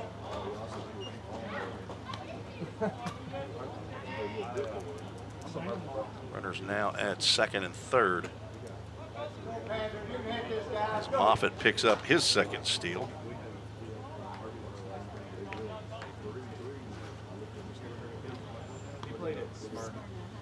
Perry 0 for 2 with a ground out and a fly out. And he's going to drop one in the right center field for a base hit. That should score 2. The throw to the plate is cut off.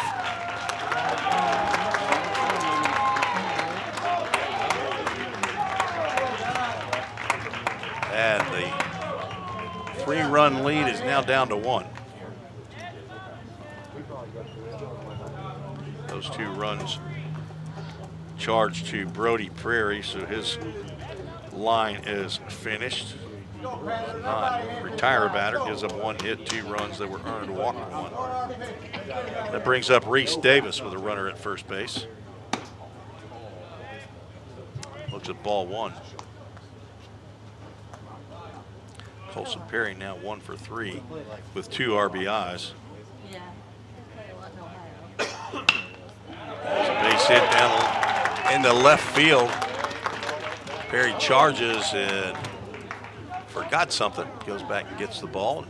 Runners stay at first and second, so back-to-back hits for the Panthers to rudely greet Chip Harris. Keep it going now, everybody here. Go.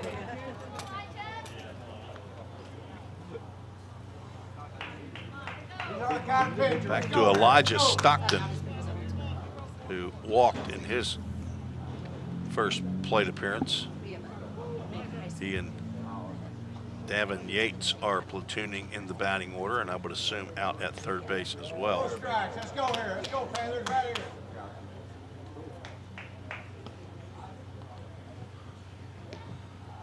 Still nobody out. He squares the bunt. He attempted the bunt on a pitch that was down around his shoe tops. Down in the count 0-1.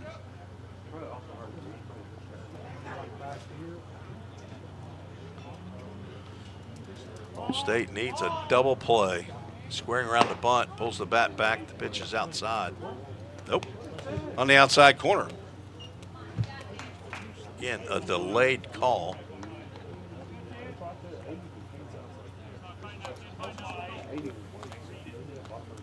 Strikeout would be of use as well.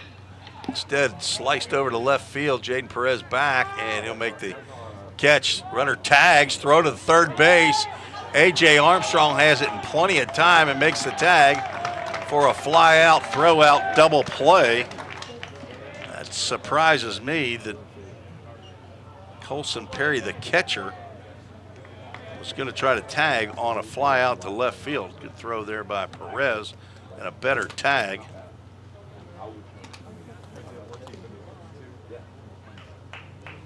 So a fly-out double play. Let's go, guys. And there's the dudette double play. The unconventional way. Now runner at first, and I believe this is Blaze Wall. Nope. Dylan Toller. That's right, we're back to the first batter in there. He reached on an error by the first baseman.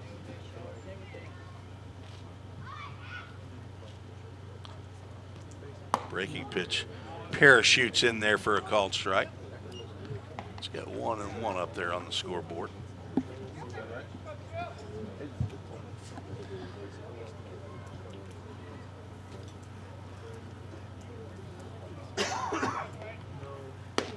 Another breaking pitch that catches the outside corner as Harris gets ahead.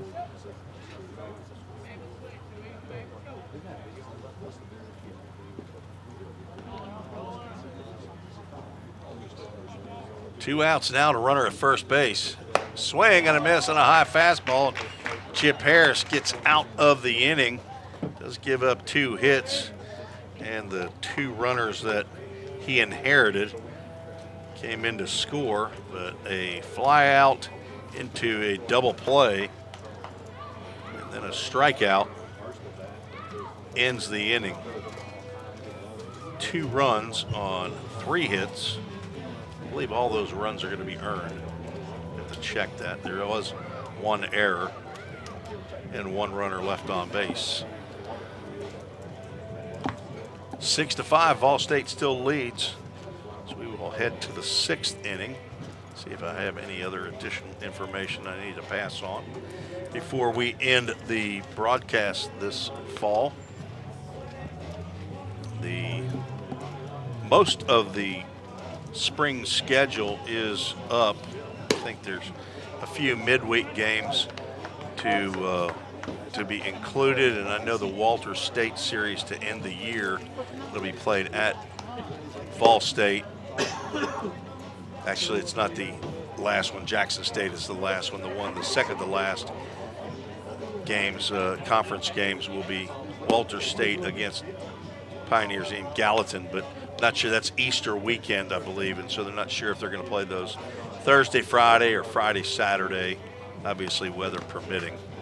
But so that needs to be included in the schedule, and then I think there might be a couple midweek games still to come on the schedule for the Pioneers, but majority of it is up and available for your perusal. The Pioneers will start down in Alabama.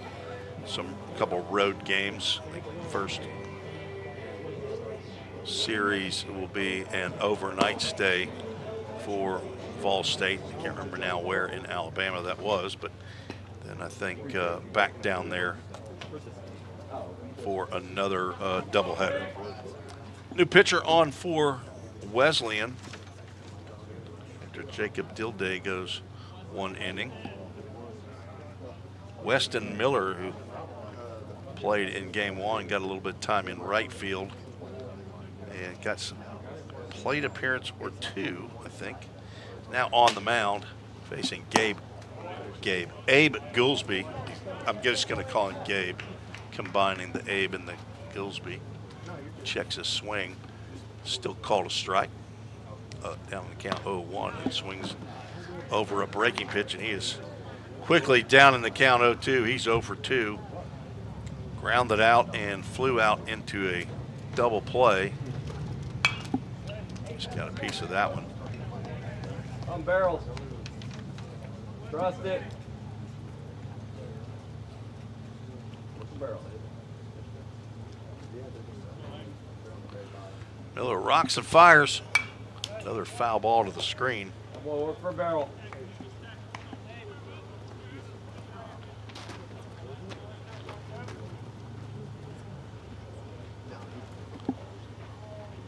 Oh, 2 pitch.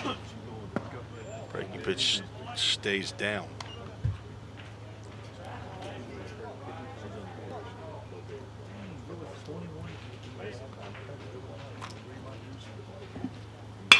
Ground ball off the pitcher's foot. Karam's up to Stevenson at second base, and he throws on to first to retire Goolsby. So the old 1-4-3 ground out is the first out of the 6th.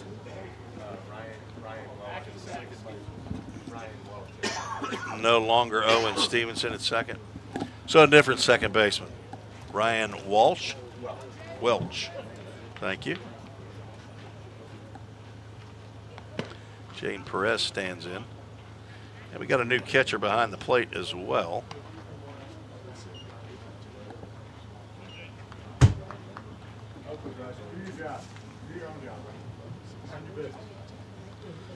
Perez 0 for 1 with a walk and a run scored, and he grounds one to the right side. That's going to sneak on through into right field for a seeing-eye base hit for Jaden Perez. He's 1 for 2.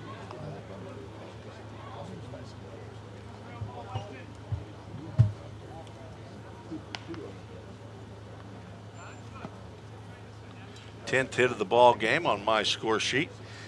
J.C. Menendez has 2 of them. Single and scored in the 3rd, and a double and scored in the 5th. Steps to the plate. 10th batter in the 10-batter lineup. Miller misses low and away. Ball 1.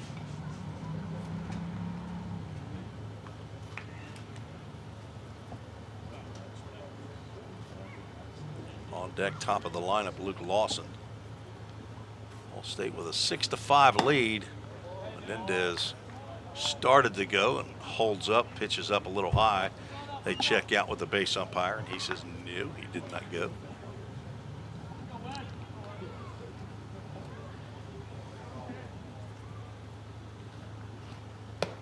Another pitch high.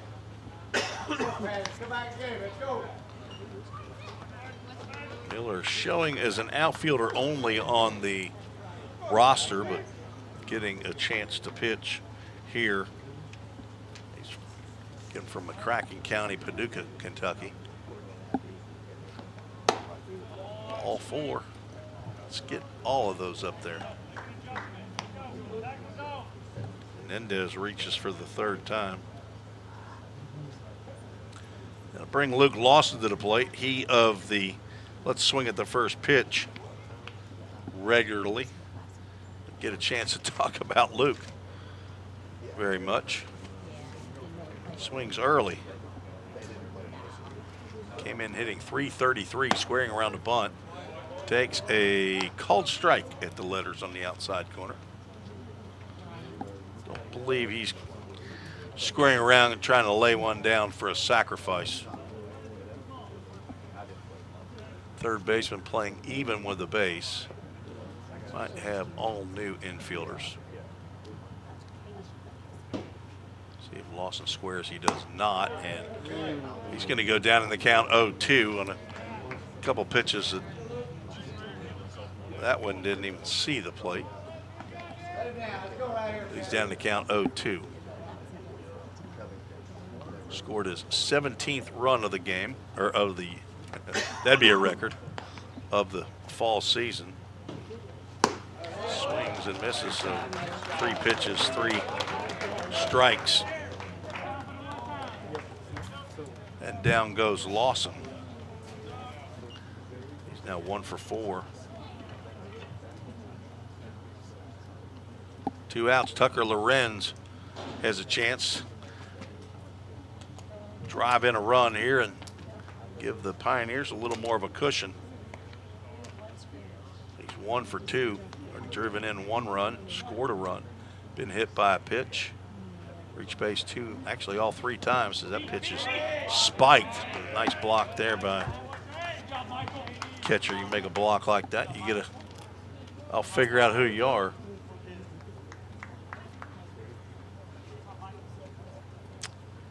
He's wearing a number 20 something, but all right. I hear him yelling Michael somebody. Michael Cheney. Is that right? So it's actually a 3 and a 2.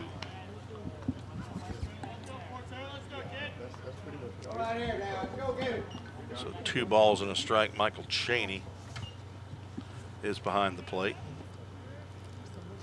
One of the extra hitters.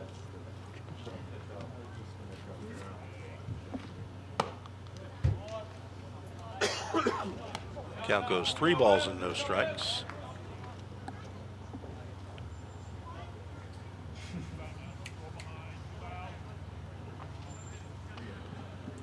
With Elijah Harris, been productive at the plate. He is on deck. 3-0 pitch in there for a called strike.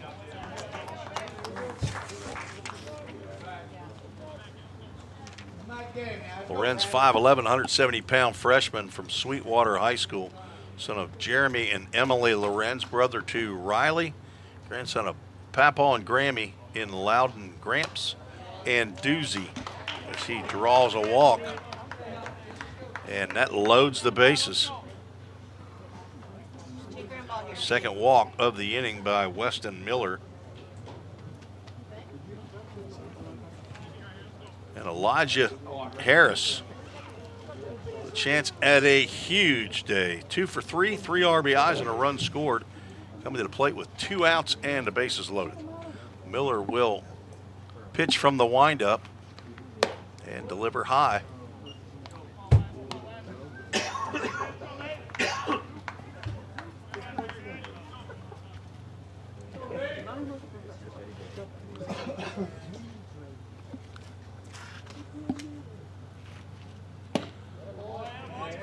Just a little bit down, and the count goes 2 balls and no strikes.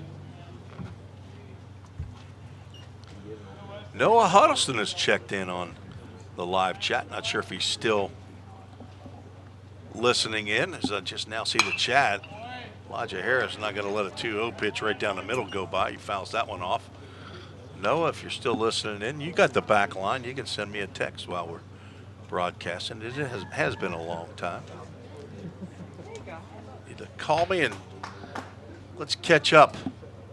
I'll let you buy me lunch, or maybe even I'll buy you lunch. 2-1 pitch. Hard shot to short, but Moffitt I assume is still the shortstop. He keeps the glove down and flips to second base for the force out. Hard hit ball by Harris, but right at the shortstop. That is out number 3, and Miller pitches out of the jam. No runs. There was 1 hit, no errors, 3 runners left on base. Head to the bottom of the 6th inning. We go ahead and get the Full Count Ministries verse of the game to you now. As I said, we have very minimal amount of time at the end of the game of a doubleheader while we're away. This is the verse that we use in the Full Count discipleship groups. We call them the 242 groups, and they're based on this verse that's found in the book of Acts, chapter 2, verse 42, that says they devoted themselves to the apostles' teaching and to the fellowship and to the breaking of bread and to prayer. So at our meetings, we try to do all that. We bring some food there. We chat, catch up. We train. We get into the Word. We're reading in the Bible in the book of Genesis right now, and then we have some prayers. So got 10 guys fixing to go up to 14 guys this year that have decided they'd like to be part of the Full Count Ministries discipleship group. If you're interested in knowing more about the ministry, you can go to fullcountministries.com. Find out all the ministry is doing for baseball players, not only in Middle Tennessee, but in Middle Alabama and Birmingham and around the world, specifically down in Nicaragua and Mazante area and all around the mountains of Nicaragua, actually even in Chinandega, all over the place. So go to Full Count Ministries. They have lots of resources there. The freshman group will be doing the I Am series. You can find that on the Full Count Ministries app.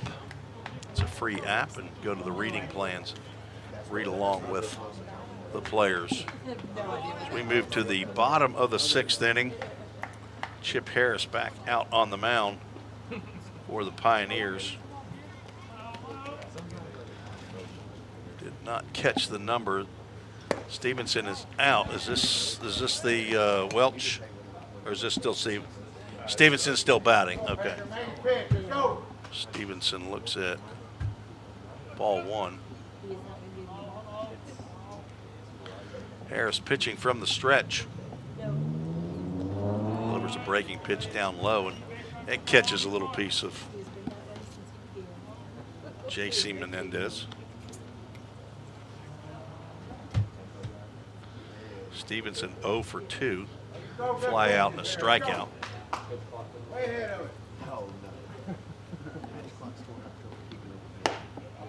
Swing and a miss.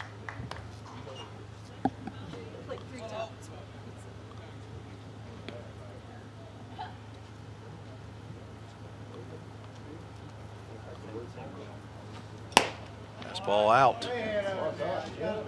Harris looked like he's trying to step on one there, but just yanked it a bit glove side.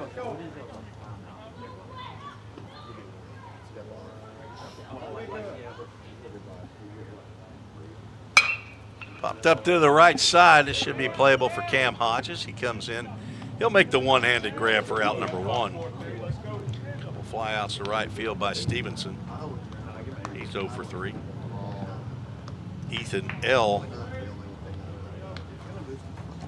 who pitched in the first game and getting some ABs here in the second game, will step to the plate for his second plate appearance. And he's not going to be there long, as he's going to take one in the right arm. That's the 4th hit batter by Vol State pitching. Caden Baird, who came out for a pinch runner in the 4th inning, is back up there. Good to see that he's okay.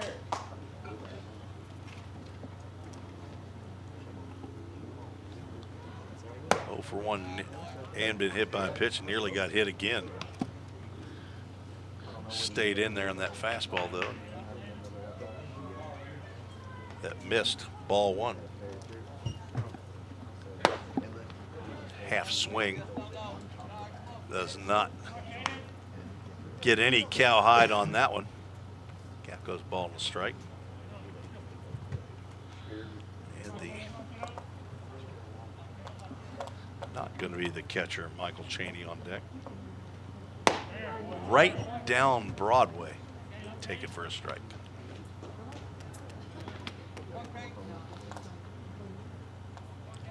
Let's go, guys. 1 out, 1 on. 1-2 count to Caden Bard. Foul, that's going to catch a little piece of J.C. Menendez. He's a tough guy, though. Takes that mask off right away, lets everybody know he's okay.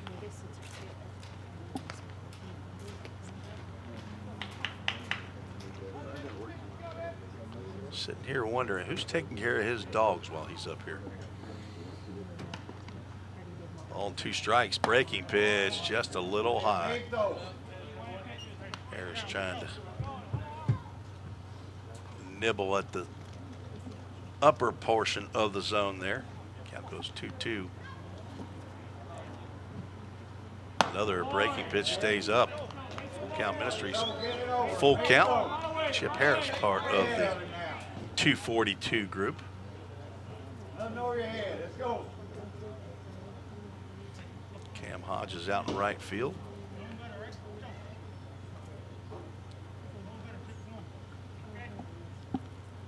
Two pitch, runner is not going to swing, and a miss. Down goes Bard.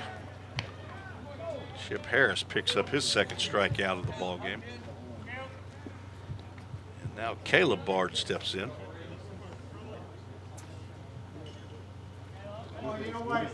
Would have thought it was time for Michael Chaney to get an at-bat, but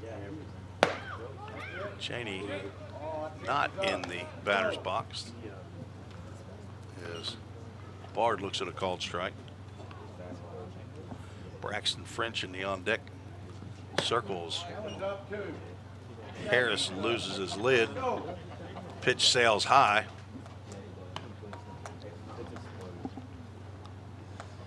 One ball, one strike on the batter.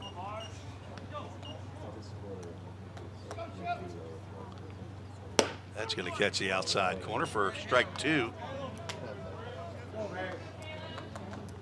Bard struck out swinging in the 4th. Leave it up. Looks like Chip Harris and Devin Thrain are going to have to go see Carson Sanders to get a little trim. Hat keeps falling off their head. 2-2 pitch coming. 2 outs and a runner at first.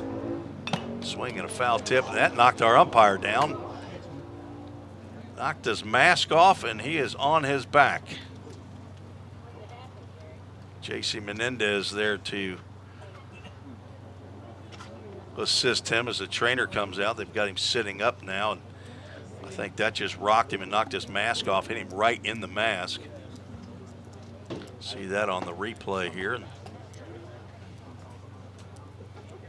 I think that just stunned him, and then there's a little lip of the grass. The dirt is a good bit below the grass line there, and he might have tripped falling backward, and then once he got back there, he thought, you know what, I think I might just hang out here a second or two. Honestly, they're going to check him. I mean, there's a chance he's got a concussion, but he was stumbling as he was backing away, and that lip down there probably didn't help him.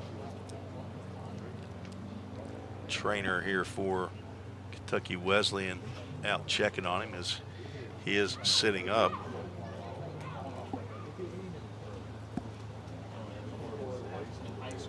I'd go ahead and call the batter out for hurting the umpire. And our umpire's up. Maybe the fans that have been getting on him a little bit are feeling bad. Folks that yell at umpires, and you got to realize they're human. They're somebody's dad, they're somebody's grandpa, somebody's brother,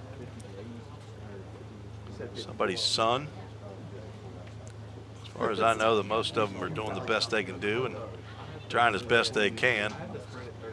Pretty sure that these guys are not here to call a game to help Kentucky Wesleyan win or help Vol State win. A whole lot of grief given out to arbiters, whether they be umpires or referees, football, baseball, basketball, doesn't matter, any sport. J.C. Menendez out talking to Chip Harris, the base umpire, talking to the battery as well, and home plate umpires waving them on and saying, let's go, let's get it on. 2 balls, 2 strikes, 2 outs. And Ethan L. still over there at first base. After being hit by a pitch. Breaking pitch lands right over the plate. And Bard takes it for called strike 3. Backward K in the book. Chip Harris with 3 of those strikeouts. I'm going to guess that's going to finish the afternoon for Chip Harris, who ends up with 2 innings of work. We'll see probably a new pitcher come in. No runs, no hits, no errors, 1 runner left on base. We're headed to the 7th. Ball State with a slim 6-5 lead. You're listening to the Ball State Sports Network.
Tim Reese back on the Vol State Sports Network. We move to the top of the 7th inning. Cam Hodges, A.J. Armstrong, Brody Prairie scheduled to face the new pitcher on for Kentucky Wesleyan, Anthony Thomas.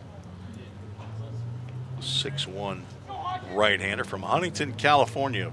Transfer from Colorado Christian University. Delivers a fastball in the outside corner for a called strike. Hodges looking for his first hit of the ball game. A couple strikeouts and a walk in 3 plate appearances. Let's see if that's a cut fastball or what. A little bit of movement there that moves outside to Haji, who's 1 for 1.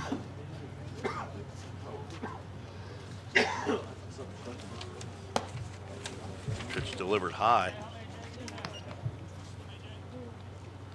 Cam, 6 foot, 195-pound, redshirt sophomore, son of Michael, Stephanie Hodges, Jessica, and Chris Roberts. There's drive out to right center field. That is trouble. That will roll to the wall. Hodges rounds first. He will cruise into second base with a that double. Cam Hodges now 1 for 3. That's the hit he was looking for a couple at-bats prior. Gets a leadoff double here for the Pioneers in the top of the 7th.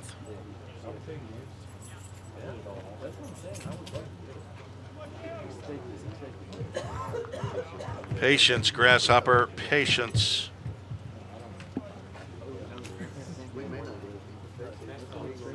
A.J. Armstrong 1 for 3 and an RBI single. See. He'll be asked to lay down a bunt. He is not, and that pitch misses low and outside. Let's get Let's get Hodges to second base. How about it?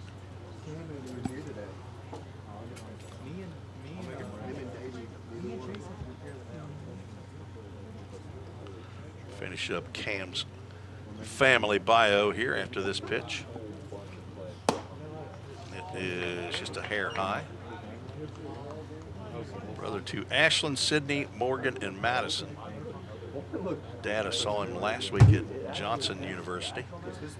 Lives in Sevierville. His mom lives in Kodak, Tennessee. Granddad and Nana in Gatlinburg. Pop and Brendy in Granger County. There's a ground ball gloved by the shortstop, throw on to first base. And over to third goes Hodges on a nice play. I'm assuming that is still Scout Moffitt at short. But a good job again by Armstrong to move the runner over into third base with less than 2 outs. But he was bid for a base hit, was snatched away by the shortstop. That'll bring up Brody Prairie, who's 2 for 3. The infield is in. And he lines one up the middle, and that's an RBI single. Prairie had a tough time on the mound, but he has been stroking it at the plate. There is an insurance run driven in by the freshman from Rossview High School in Clarksville, Tennessee. He's 3 for 4, a couple singles and a double. Cam Hodges, who doubled the lead off the inning, comes in to score. Cole Ulrich, who's 0 for 3, looking to get in on the parade. Takes a called strike on the inside corner.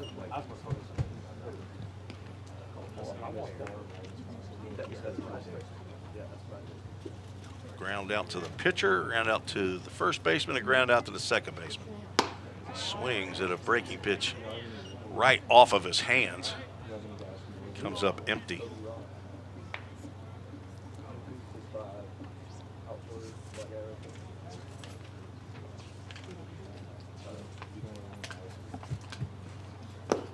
Takes that pitch, delayed steal. Prairie throw down to second base, and they're going to say that Prairie got in there under the tag. That is the second time that Brody has done a delayed steal.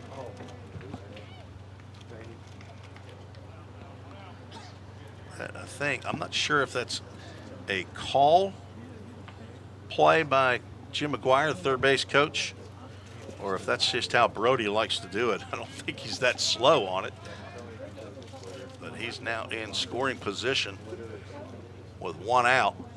See if Ulrich can drive him in, and he swings, and not sure if he got a piece of that one or not, but caught by the catcher, Cheney, and he is the second out of the inning.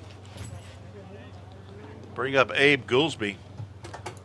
Ulrich is the son of Rob and Amy Ulrich, brother to Kyle and Chase, grandson of Grammy in Tampa, Florida, Pops and Grandma in Maine.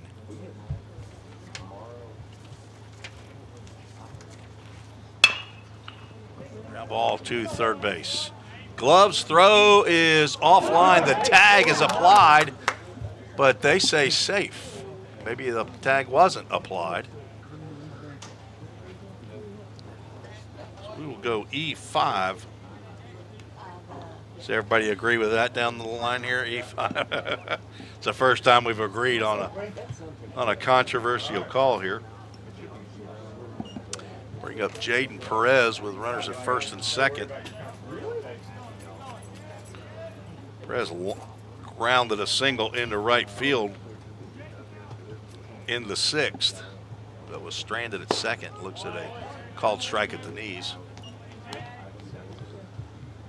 Goolsby down there at first base from Gallatin, the son of Keith and Molly Goolsby, brother to Amy and Adam, grandson, or actually is the nephew of Uncle Bryant, Uncle Rick, Aunt Mary, and Uncle Wes. 0-1 pitch is inside.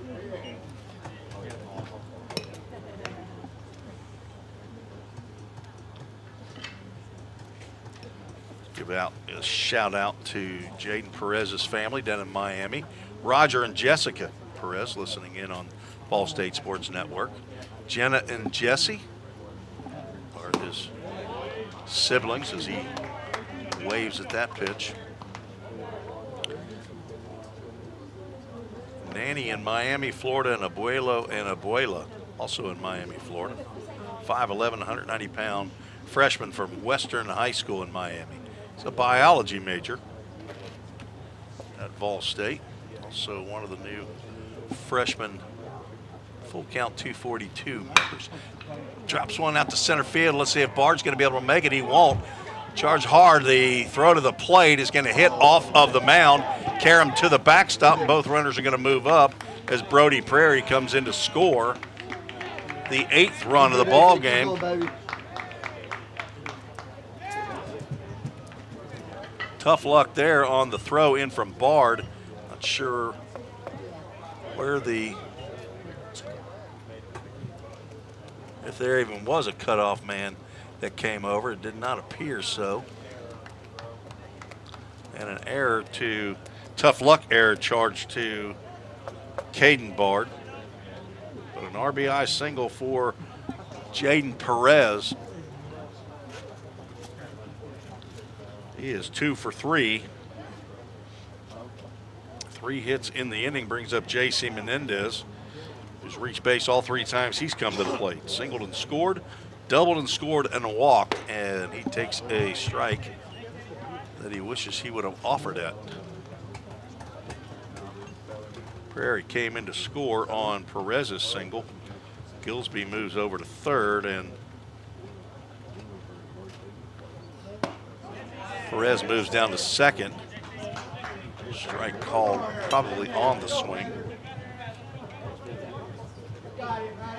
So 2 errors in the inning.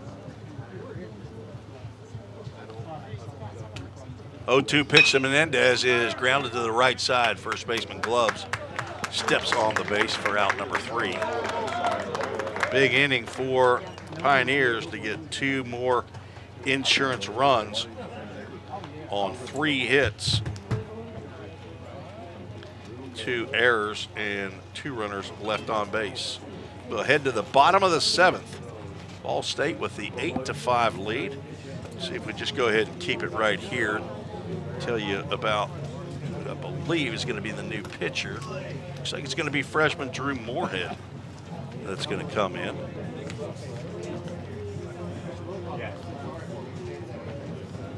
Make sure that that's who that is. The Lex Falsoni look-alike, at least at the beginning part of the year when I was getting to know these guys.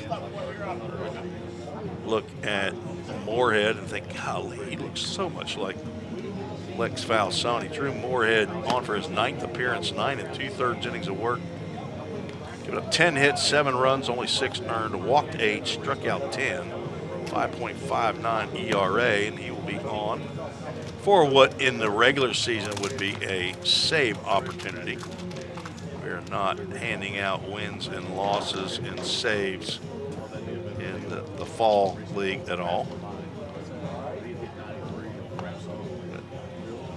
Get you some biographical information on Drew Moorhead. He's a Creeker, Stewart's Creek. I'm sorry, he's a Rossview Hawk. Another one of the Clarksville contingent, 5'11", 195 pounds. General Studies major, the son of Jeff and Leishan Moorhead. He has a grandma in Bowling Green, Kentucky, 5'11", 195 pounds. He is on to face. Let's see where he's at in the lineup. He is at the top of the lineup, so he's going to have to work for this win for the Pioneers. J.C. Menendez still out there behind the plate. Let's see if there have been any other changes. Perez still in left, Lawson still in center, Hodges still in right. A.J. Armstrong a third. Not sure if Elijah Harris and Tucker Lorenz have swapped or not. Elijah looks like he might be over at shortstop, and Lorenz is going to be over at second.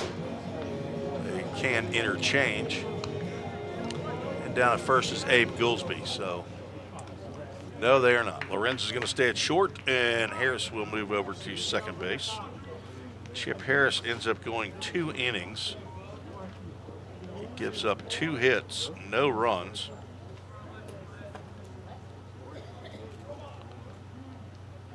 Did not walk a batter, did plunk one.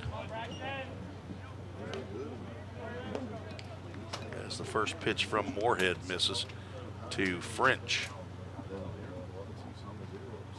Second one didn't, it swung on and missed. Braxton French 2 for 3. Couple singles, couple stolen bases, couple runs scored. Exactly what you want your leadoff batter to do as he looks at a called strike there. Left-handed swinging right fielder. Transfer from University of Southern Indiana. He's from right here in Owensboro. Changeup taken down in the dirt. 5'10", 195-pound redshirt freshman. French, Moffitt, and Perry are scheduled here in the bottom of the 7th. Ball State with an 8-5 lead. Ground ball to the right side. It'll go foul. Nice sharp breaking pitch by Drew Moorhead. Again, want to thank you for joining me all this fall. I will be back, Lord willing, in the spring. Bring you Vol State baseball on the Vol State Sports Network. We're hoping to have multiple cameras for home games. Not sure how much road work I'll be doing this year. Breaking pitch just missed. Some other teams, as we have a Full Count Ministries full count, other teams have picked up some broadcasts, so not sure. Some places I won't be able to broadcast. Full count pitch. Swung on and missed. Moorhead comes in and retires the first batter he faces on strikes. I'm assuming that that doesn't happen a lot, that Braxton French does not strike out often. Bring up Scout Moffitt, who's 1 for 2. Also a couple stolen bases, a couple runs scored for him as well. Moorhead gets ahead with a breaking pitch.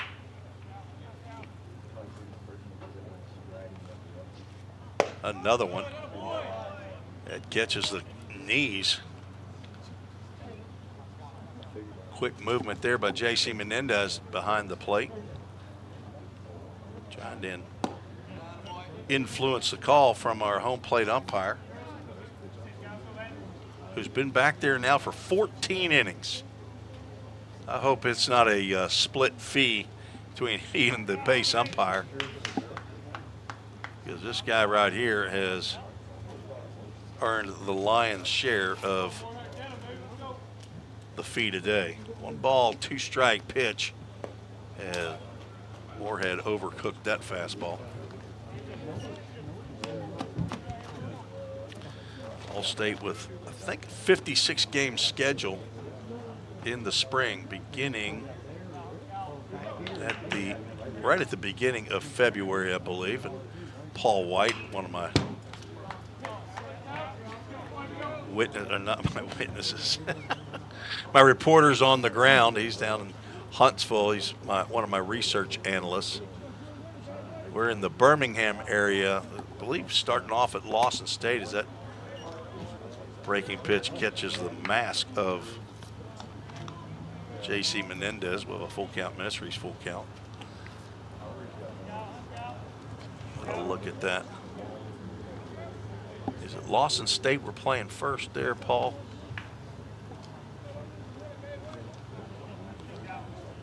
Got Gadsden State. Swing and a miss, and Moorhead gets another K in the books. Scout Moffitt goes down for the second time today. Nice sharp breaker. It was out of the zone, but Moffitt with 2 strikes could not take a chance. That'll bring up Colson Perry as the last hope for the Panthers here in game 2. Swing and a miss on the breaker. Lawson State for 3 game series, Saturday, February 1st.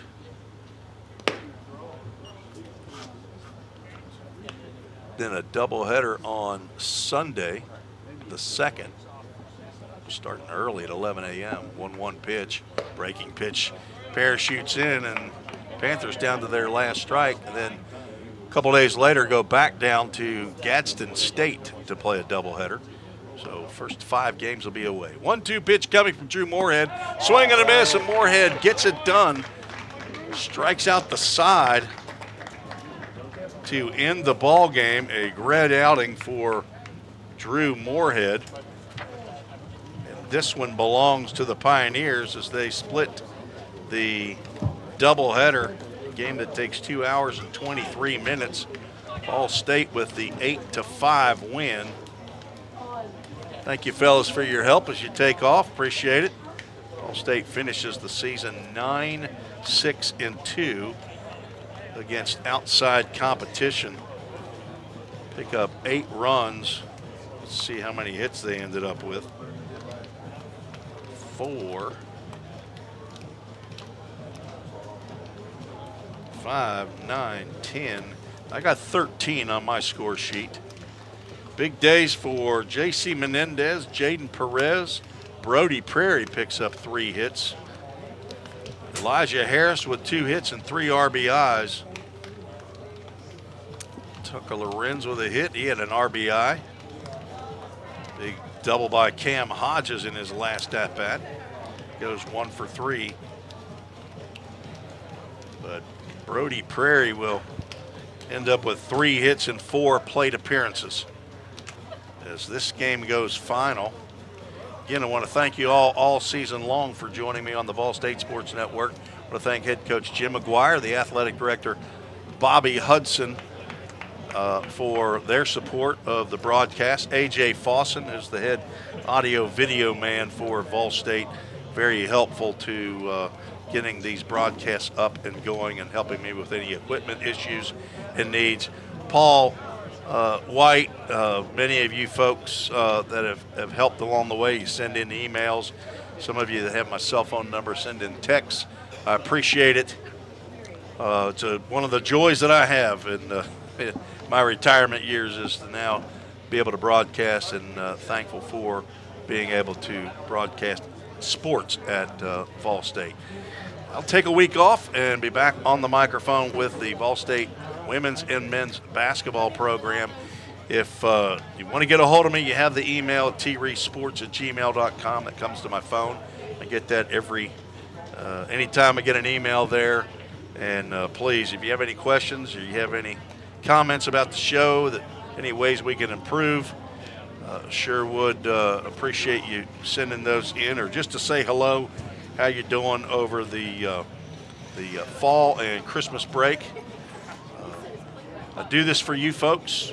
It sure isn't for the money, and I just know that if I had a grandson or a son that's playing college baseball somewhere and I couldn't get there, I would appreciate having the opportunity to have a broadcast, live stream, but it makes it more interesting when there's actually somebody talking and may know actually who my child or grandchild is. So I know them all, folks. I know them all by sight. Get to hang out with them, and appreciate that every day. Thank God for the health that I do have. I could get in a little bit better shape. Probably work out with these guys would be more helpful. But thank you for listening in and for your kind comments. I look forward to February 1st, just like you do. For head coach Jim McGuire and athletic director Bobby Hudson, this is Tim Ray saying so long, God bless you, and thank you for joining me this afternoon on the Vol State Sports Network.